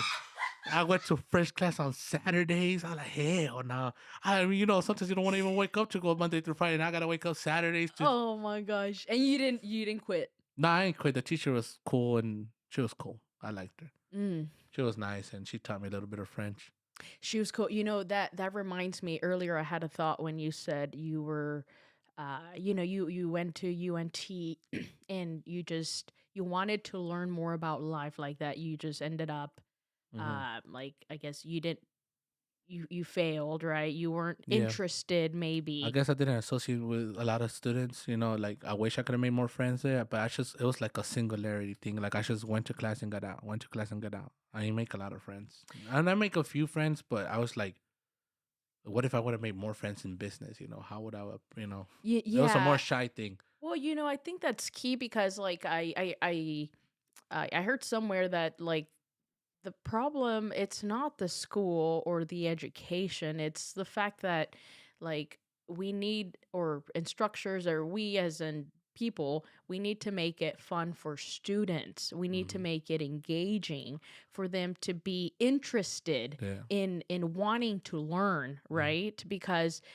if you go to school, it's like, no, you can't use a restroom. I mean, that was a problem for me in school. Actually, I really hated that because when I got to use a restroom, like since I have memory, like when I have to go, I have to go. Yeah. Like there's no give me wait till the end of class kind of thing. People have that power. I don't. Like I gotta Mhm. go and I gotta go. And teachers would be like, well, you should have went before class or before the Yeah. period started, and like I would have to like walk out and go, and I hated, that made me hate these people. Like that made me really, really dislike, this environment. So I would be like, okay, well, I mean, why would I want to be interested in coming back if these people are telling me I can't even use a restroom and I really gotta go, Yeah.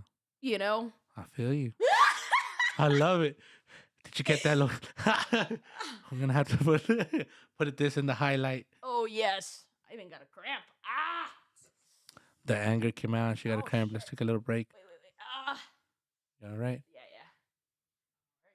Yeah, I got a cramp in the back of my leg. Okay, there we go. Okay, yeah, we're Let's just good. edit this out. All right, just edit that little part out. We I don't probably want will. people. We don't want people panic on her. But Yeah. well, going back to that point, it was like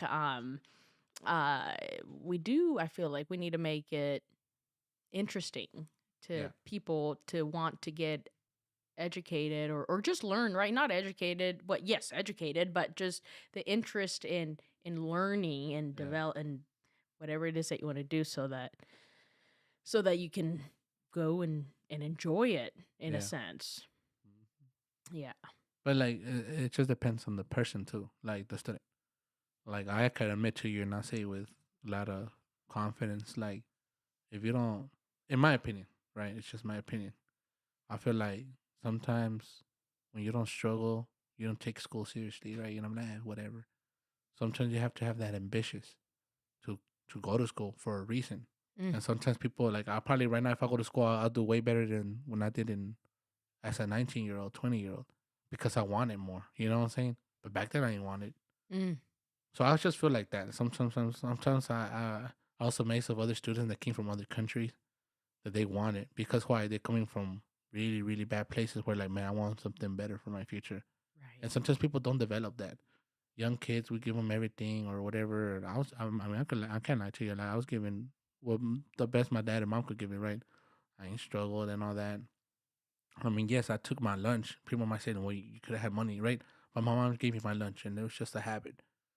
But I mean, everything was easy for me, and it's Mm. just wanting the school. And Mm. like my sister, I mean, she was ambitious. I don't know how she got motivated. Everybody's different. My sister's more of a private person. Or I don't know how to say the right word. She's more private to herself. Or But private. yeah, she didn't want no TV in her room when we were young. I don't want that. That's a distraction. Mm? Like she had different mentality state at a young age, and I respect that about a lot of women and girls at a young age. I feel like a girl develops way faster than a man or a boy.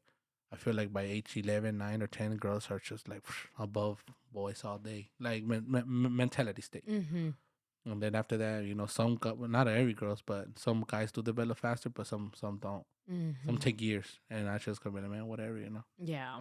Yeah. So, how many siblings do you have? Three, well, two. I'm sorry, there's three of us. Three of you. And where do you land in the spectrum? Top dog, top G. Top What do you G. mean by spectrum? What do you Yeah, mean by like that? are you like the Oh, the, the the oldest, oldest? yeah, Yeah, top yeah. G. Nice. And then who's next? My sister, and then my little brother. So your little brother's getting into trouble now. Not a lot. Like my brother's real humble. Like he's like me. It's just Okay. that I like to guide him because I went through some stuff like bullying a little bit. Not a Oh. lot, but Mm. I figured, and I try to keep my brother on point. Like, dude, you gotta watch out for these kind of guys. Nobody told me. Where Yeah. did when did you get bullied? Uh, for fifth grade, people give me words and because my English well, they'll say inappropriate word like penises or whatever, right? But they'll say the D word or P for woman and all that. I didn't know what they were saying. I didn't know what that meant because I was just more like humble, I guess. I ain't. It's like what I tell parents that I went to a Catholic like class and they were like talking about when can you talk about intimacy? And exactly when is the right age to tell your kids about your parts? It's just a big topic. Like, and my parents didn't talk to me at a young age about parts. So when this kids came at me, man, you little whatever. I don't know what that meant. So the only thing I came back was, no, you are a, you know. But did Mm-hmm. I know what I was saying? No, Mm. I didn't know what I was saying until someone had to explain to me, hey, you're saying this. I didn't know. But it's because he sounded mean, so I say back to them, no, you're the one that's like and I kept Mm-hmm. on going back. Those were for me bullying stuff. Yeah, for And sure. and then after that, like I got better and Do you I think that affected you? nah, I mean No. how? Your actions, like if it affected you, like if were you self conscious about it? No, No. no, it's just I didn't know what I was saying. That's the Mm-hmm. only thing that affected me. Like, well, I don't know what I'm saying, and Mm-hmm. I was just, I guess, a follower. I guess instead of a leader, like I followed people's step and just kept on going with the bullying too. Mm-hmm. I bully people too, believe it or not. Oh, did you? Yeah, I'll go back at them and like, man, you the punk. I ain't no Oh, punk. I guess that's a rebuttal. I don't know what it is, but I yeah. ain't bully people. Okay. I was like, did you? That's surprising. Man, nah, I never bully kids. I'm too nice. It's like I tell people, I don't know why they don't believe me. Le digo que soy un inocente, un pan de Dios. And they be laughing. I be like, hey, no, you ain't. They're like, no, I am. I know I am. So, how's your relationship with your siblings? That's cool. I mean, my sister, like I said, she's just a more like a yes or no or how you, Mm. that's it. But it's cool. I know her like that. I mean, Mm-hmm. I don't. And my brother's very caring. Mm-hmm. He like, give me a hug, and I give him a hug. And he's like another me in a way. But that's why I try to teach him. Because, I mean, I don't want him to go through some stuff. I like, man, if you need something, just let me know. Like your friends are gonna tell you, hey, let's skip school. We got an Xbox over here, a PlayStation. Man, screw them. I'll get you a PlayStation or Xbox. What do you need to go with your friends for? You think Mm-hmm. that's right? I try to teach him like some things. Yeah. And when he gets in trouble, I mean, the only thing that hurts him is taking technology away. So we took the phone away, and then he's Mm. just suffering. Yeah. Like, man, I'm gonna phone. I'm like, well, too bad, dude. Yeah. Like you did it to yourself. That's the only way you're gonna learn. Because we threatened like, oh, we're gonna take this away, but we never do. But this time, like he went above. So So how's your mom and your dad? Like, are you more like your mom and your dad, and your sister's more like one of your mom or your dad? Like, how are your mom and your dad, like their character? Like, who do you take after? my mom probably more caring. Your mom. Yeah. Yeah, but my dad's more serious. I tell my mom, man, you get mad at us and it ain't nothing. Like in a way, like she there she goes, she mad. It's the mom Like, thing. that's cute. Yeah, she's mad. Here we go. Like, hey, you need to do this. Like, and the dad, when it's my dad, hey, hell nah, that's serious stuff right there. He mad. You better on point. You know what I'm saying? Really? Yeah, he don't joke. My dad's more serious. And My what sister's what like my does your dad. dad do? Because you mentioned you work with your uncle. Yeah, What does your dad do? he's worked in this factory, milk factory, for 30 years. He's Oh, been there, so that's all he's done. And then my mom has jumped job to job because they closed out, but now she's in the school. janitor, and Mm-hmm. she likes it. I mean, she's cool. I mean, Okay, very nice. And what does your sister do now? interior design. I don't know what she do. She's like that, very private like that. So I don't ask her because she gets upset sometimes. I like relax. I'm just asking. Like you don't have to tell me it's all right. Whatever. And Okay, so but she does her own thing. I don't know. I'm clueless like you. Just I know that's interior design. Okay. And that's it. Like I mean, they go to her rich houses and claws, and I don't know. I was like, man, that's just crazy. They pay $400 for a material just for your couches. And like, yeah, that's what they'll pay. These people with money. I'm like, okay, cool. And that's it. That's all I know. I let it be known because it depends on everybody's personality. If she wants to tell me, she'll tell me. If she, Right. I don't. If she's that type of person and she don't like to be asked questions, then I don't just leave it alone. Like I know she's like that. You know what I'm saying? So why bother? Right. I know. Yeah. That's Yeah. cool. And then my brother's just like a mini me. I'm telling you, like he just does the same thing. Loves pizza. He likes to play video games right now. Do you play video games? I'll play video games with him sometimes. I'll own his ass. I was like, I'll beat you still, What do you man. play? He plays Call of Duty right now. He plays a lot of games, but Call of Duty is something I'll play with him. I'll play Warzone. That's it. Dude. I'm not trying to get into all these other games. Oh man, I think my stats would be better than yours. At Your COD. stats? Yeah. I'm so good. You hear that, Logan? I mean, Logan has like a PC setup right there. I wonder if he even plays. He does. What do you play, Logan? Call of Duty. Are you even good at it? I mean, what do you Call of Duty? What, Warzone? Yeah, a little. I don't play that much. What else? Fortnite, Rocket Fortnite. League. Just a little bit. I don't play much Apex. anymore. I've played that in the past, yeah. Yeah. But I don't really game as much anymore. But I did play Apex. You do play for real? I don't like Apex. What do you like to play? I like COD. I like Rocket League, and I Never like played Rocket League. Fortnite. Fortnite was cool. I played that too. Yeah, PC. COVID 2020 was a The big PC year for us For gaming. with gaming. Yeah, like we would Play all night. we would I think Logan started working from home, and we'd work, and so we'd actually it was a lot of fun actually. We were actually kind of drinking quite a bit back then, and so we would drink and play COD. We played COD a lot with his friends from Indiana, from like high school. They like play video games, and so I mean that was our almost every day. It was fun. It was. That's cool. I mean, I would never thought you would play games. Oh You. yeah. I mean, I know you're competitive in sports and Well, stuff, but video games, I don't know. I grew up playing Super Nintendo, Nintendo 64, and then I had a Sega, and then PS2, PS1, and then PS2. Right. And then I stopped there for a long time. It went into my parting phase. And then I met Logan, and then I got back into my video game kick. I should never see Logan as a player neither, man. I just never thought. Really? Honestly, no. I mean, he has a good setup with it's a photography and all that. I feel like he's just more into video editing and stuff like that, All of the above. And but gaming, I mean, I don't know. I mean, it's cool. Yeah. Some people sometimes look at me and like, you play games? Like, yeah, I play games too.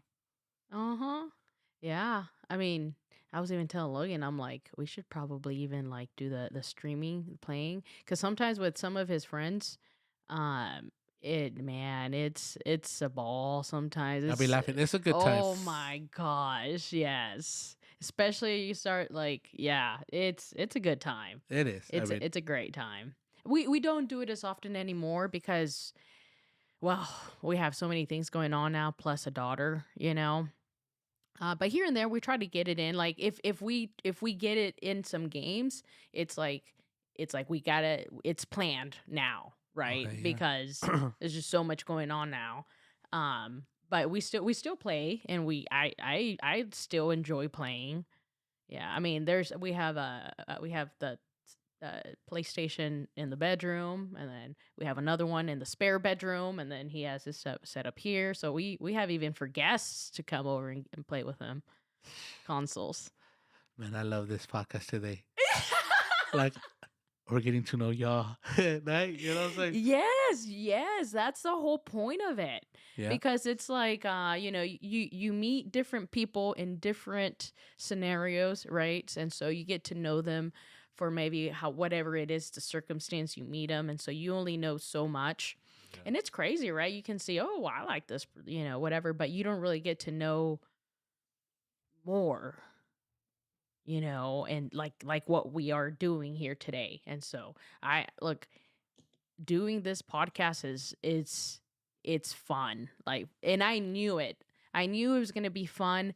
It was very challenging for me because I even, even to this day when I'm editing the video or I'm reviewing the Oh, yeah, that's video, what I say. I want to put you on check on that real quick. I You're editing it? dislike looking at myself. As a matter of fact, so I got to listen, right? And I'm like watching it, and most of the time if I see myself, I'll look away. Yeah, yeah. I don't even like looking You at just gotta get myself. comfortable with it. Yeah. And Whoa, so, let's get in there. we're yeah, exactly. So, you mentioned like, oh, well, how did this happen? Like, I mean, it's been in my mind for 2 to 3 years. And I mean, I barely made it happen, but it was all fear really of the camera. But I was like, it's talking to people, it's so good that I had to like just kind of let it go and just do it. Just do it. And this is like right here as we're speaking, this is a struggle because I still dislike watching myself, even hearing myself. Yeah. So this is really the struggle, but it works out because nobody takes away the experience from me. Of course. And I love it. Yeah. And I love speaking to every single person that sits here, especially when it's people like you that I really enjoy, which is, I mean, usually everybody that sits here, I really enjoy being around. I get it. There's no favorites. And you got this from Chuy, right? Pow Chuy. Honestly, this interview has been going like, and it's mostly her today in a way, which I feel cool. I knew I had that. I was like, man, this could go for a long time. And I'd rather like, if they want to see more, we'll do another one where we're like, that's a hook, I feel like it's a hook. Yes. Like, yeah, I mean, there's a lot of topics, honestly. I mean, yeah, you got to know me a little bit, but there's a lot of different opinions, a lot of things in my mind. But those are one of the things, more than anything out there that I want to put is caring for your friends and family. I mean, that's just me. That's it. That's the biggest thing about me. People will know, and then like, man, he just cares too much, in a good way. Yeah. But yeah, I mean, I don't think you can ever care too much as long as you're taking care of yourself. that's the part where I'm working on myself a little bit. Like, I do take care of people, but sometimes I guess I put too much for others, and then for me, like, I let it go. Damn, I haven't thought about me. Can I plan for me? Some things. 'Cause sometimes I'm Right. too caring. Like, oh man, I gotta do this for them. I gotta do that for them, and I don't mind though. It's in a good way. It's just that I Right. recognize. Say that's what I'm saying. I'm not complaining. Right. I recognize that I do a lot for people, but then sometimes for myself I don't. So I need to sometimes help for myself. Who's gonna help me? Yeah. I mean, instead of other people helping me in a good way, nobody is. I'm helping them. What am I getting in return? I mean, I'm not asking anything. Let's just put it out there. Like, people are gonna be like, man, it looks like you're complaining. I'm not. It's fact. It's your personal truth. It's just a personal truth. That's what it is. Yeah. So no, yeah, that's how it is. Yeah, that's awesome. I love learning about you more, and I mean everything that you've said, it I admire seriously because I mean you are spot on with there's no other choose out there, and it's true because you meet very rarely do you meet people that care so much Yeah. that put others before them. I mean, I feel like especially nowadays that's becoming less normal because Yeah. now like everybody's I don't know, I say everybody's like busy, but I don't think so because I say I don't think so, but what I mean is it's like yes, you're busy, but you can still plan on Yeah. doing whatever it is that you want to do. Like busyness, I feel like it's been taking a word to just kind of a filler word to say this an excuse Excuse. an Yeah. excuse to not well that's I can't reach out to you because I'm busy, or I didn't reach out because I'm busy, Yeah. or I can't go because I'm busy. It's like okay, what does that mean? That means you're just a poor planner. That's what it means or an in my excuse, eyes. or an excuse. In my no, it's yeah, it's an excuse. You're Like, lying, or you're yeah, a poor planner, or yeah, both. yeah. It is what it is like that. It Yeah. is what it is. Sometimes we understand people get busy. You know what I'm saying? Like it Yes. get busy. You know, like Well, man, I had a long day. I'm doing this and I gotta do this. I get right. it. But like to use it overwhelm, it's like it's the word love. Like I love you. You know what I'm Mm, saying? If I keep using it too much, you're gonna get to an extent that I love you is common. You're not mm, gonna feel special with it no more. I feel like it. mm-hmm. Like when even when a relationship starts at the very beginning, I love you, and girls or whatever, the guys gets, oh my god, he said he loves me or she loves me, you know. But now I'll be like, baby, I love you. I'll be like, what do you want? You know what I'm saying?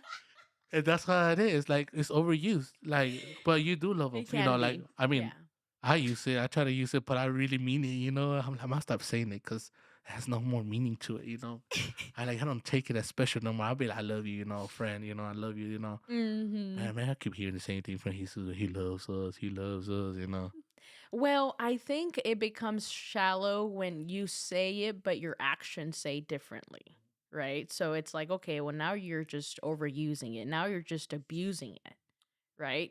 So, but if you say it constantly and it's attached with actions, Yeah. I think even the word, I think it makes sense, you know. But when you overuse it and your actions say differently, then yeah, maybe you're overusing it. You're just using it as a filler word to make me think that, you know. But I don't overuse it. Let's get it right. Honestly, I use it, but I mean, my actions to speak. But God, hey, what else can I say? Like sometimes I just want to express myself in There words, you go. you Well, know. yeah, that's another way to do it. Yeah, it's just different perspectives, you know. For sure. What plans do you got for the future? Where does True want to be in 5 years from now, 10 years from Mm, now? I don't know. You don't I know. don't like. Talk I about know. planning, huh? Yeah, talk about poor planning, huh? Okay, I'm talking about excuses. That's an excuse right now. I don't know. Busy. I'm busy right now. That is Oh hilarious. I'm man. busy right now. I'm Yeah. busy right now thinking of what to do. Yeah. Yeah. I mean it's a working thing. I don't know. Yeah, like for sure I have ideas, but it's just throwing it out there. Just like the way I told you earlier, I could have become a teacher, I could have become a psychologist. Is I could have, I should say, I feel like things that I could have done. It's not that I don't want to do them. Mm. It's just that, I mean, I guess I find an excuse not to do it. That's the thing. Selling myself short sometimes. But it's all right, though. I mean, I don't get down about it. You know, I'm all right. Well, I think you sell yourself short Mm. if you have the opportunity to Yeah. do something, or maybe you have the thought of doing something, and you don't do it, but also you're not doing anything else, right? Yeah. So because you have to, I mean, and I thought about like do like say you want to be say a psychologist, right? Say Yeah. like, oh, that would be cool, but you would have you like it's about can I is it worth for me putting the work right now where I'm at today? Yeah. Or based, okay, sure, maybe that would have been good when I was 19, but now I have all of these experiences. Well, that would have been nice back then, but now I know I can do all these other things now. Yeah. Like I have other doors that have opened that I see open. It's just a matter Or of whatever. whether What do you route you want to want to step take. in, Yeah. right? Do you wanna just push it and walk through it? So I guess a lot of doors have opened for me. I'm not going to lie. yes. And earlier, I think we got off track, but we were talking about miracles, Oh, yeah. Go right? ahead. Like what's a miracle, Yeah. right? So um I'm fascinated by this because I recently like heard this and it was just so mind blowing. And it's all you Blow my gotta mind. do. Blow my mind. Go ahead. Okay. So okay, well maybe for you you haven't like for me I would think like okay, miracle. So what is a miracle or like or try to like hope for miracles or something for to happen, right? So then I listened to someone that says, why are you trying to understand miracles? Miracles happen by you doing. So it's you got to plant the seed and and the miracle will and what comes out of it is a miracle. For example, if God says, Chuy, make a tree. How are you going to make a tree? No, he says, just do, plant the seed, right? All you got to do is plant the seed, just do. He'll take care of the miracle. That's not for us to understand how it happens. It's not for us to figure out. There's no recipe for it. You just got to do. That is the recipe. You just got to do. You got to plant the seed and then water it, right? And that's going to grow. So, if you plant a seed, God will say, "I'll make the tree. I'll take care of the soil, the rain, sunshine. Just plant the seed, and the miracle will happen." And that's when I heard that, I was like, "Oh, you just got to do. That's it. You got to do, and you got to put the energy, meaning you got to water that. And then you never know. And you've planted so many seeds. That's why you have had so many doors open for you. Because you just do. Yeah. You just do. Everything else just happens. But nothing else would have happened if you would have been at home doing nothing. Yeah. Having your parents pay your bills and having your parents take care of you and whatever that is. Maybe have a job at McDonald's just to make it seem like you're doing something. And even then, maybe you're not even doing the burgers the right way. Damn, that would suck right there. You know what I mean? Yeah. It's just like, just do. Yeah. That's the thing, dude. All these Is your mind blown? It is. I mean, yeah, because I have all these things, like you said, plan it. It's just I haven't done. Just do. I think you have done so much, though. I think you have done so much. And I think you're going somewhere. You have a lot of potential. I mean, you have a lot of doors open at this point. It's like, and sometimes you just, time will tell, and you'll know when you know, and you're where you're at for a reason, right? I mean, you've had other opportunities and you're like, well, I'm gonna, help out my uncle. And, that's huge, because even though you're saying like maybe no over here, you're planting seeds still. And who knows what that's gonna bring you. Yeah. Who knows? Maybe that's the opportunity where I grow and do my business, because I'm learning more. Exactly. Because I actually went in there, because facilities was cool, but it was like, well, made me want to be a leader. Then I became a management, and then I had to handle people. Now I know how to handle them better. Now I don't know the business part. Now I'm out in the field checking how everything gets done. And then maybe I'm in the office again, maybe getting projects, how to get them and all that. And then there you go. Yes, exactly. I mean, who knows? Exactly. I mean, even when you said you went to UNT, and you're like, well, I want to learn about life. And you did. You went to the school of life. You put in the work. You weren't lazy in the school of life, I tell you that. Maybe at UNT you didn't read your books. I didn't. But in the school of life, you put in the work. Listening to people. Mm-hmm. And that's your gift. Like, that's who you are, right? That's what makes us. Like for me, I'm also a talker. Logan, not so much. So, but he has his own gifts. Like, I couldn't do this without him. Of course, yeah. You know what I mean? Like, I couldn't. I wouldn't have. Like, I would have never done that. I don't think so. It worked out because it's something that you've been wanting to do, and then luckily, but that's a miracle. Logan does videography and all this stuff, and it helps out. It's a miracle. Yeah. You just got to do. Everything else would just happen. In my life, I would have thought I've been doing this ever, like other than 3 years ago, ever, right? Yeah. So, yeah, it's crazy. I'm really inspired by you at this point. Like, you've done so much, and your perspective, actually, like the way you think, the way you see life, the way you treat others. Like, we need that. We like, this world needs more of that. Like, no doubt. No doubt. No doubt. So, all right. Any last words for me? I don't know what you want me to say. Not to put you on the spot, but I do have one last question for you. What's up? Go ahead. I ain't scared. I think I own this, and I owned you. Yes, you did. What is your definition of happiness?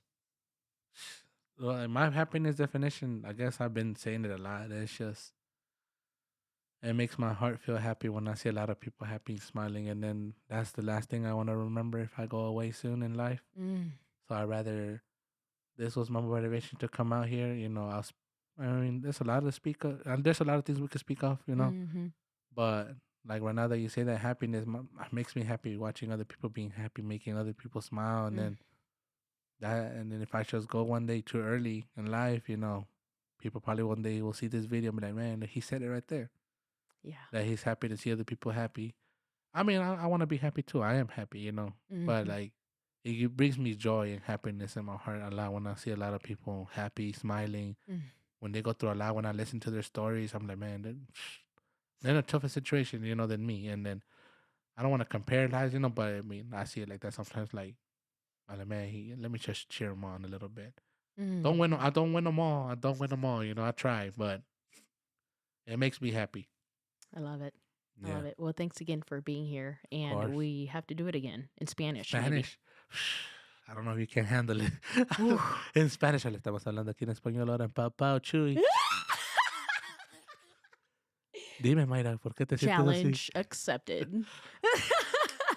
I have to check on my busy schedule. I'm so busy right now. I'm so busy.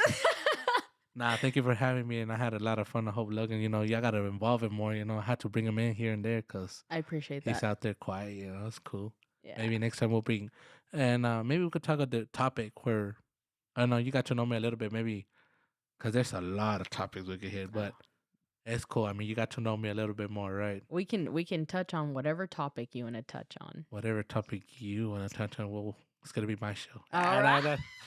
Nah, thank you for Sounds having good. me, guys. All righty. Appreciate it.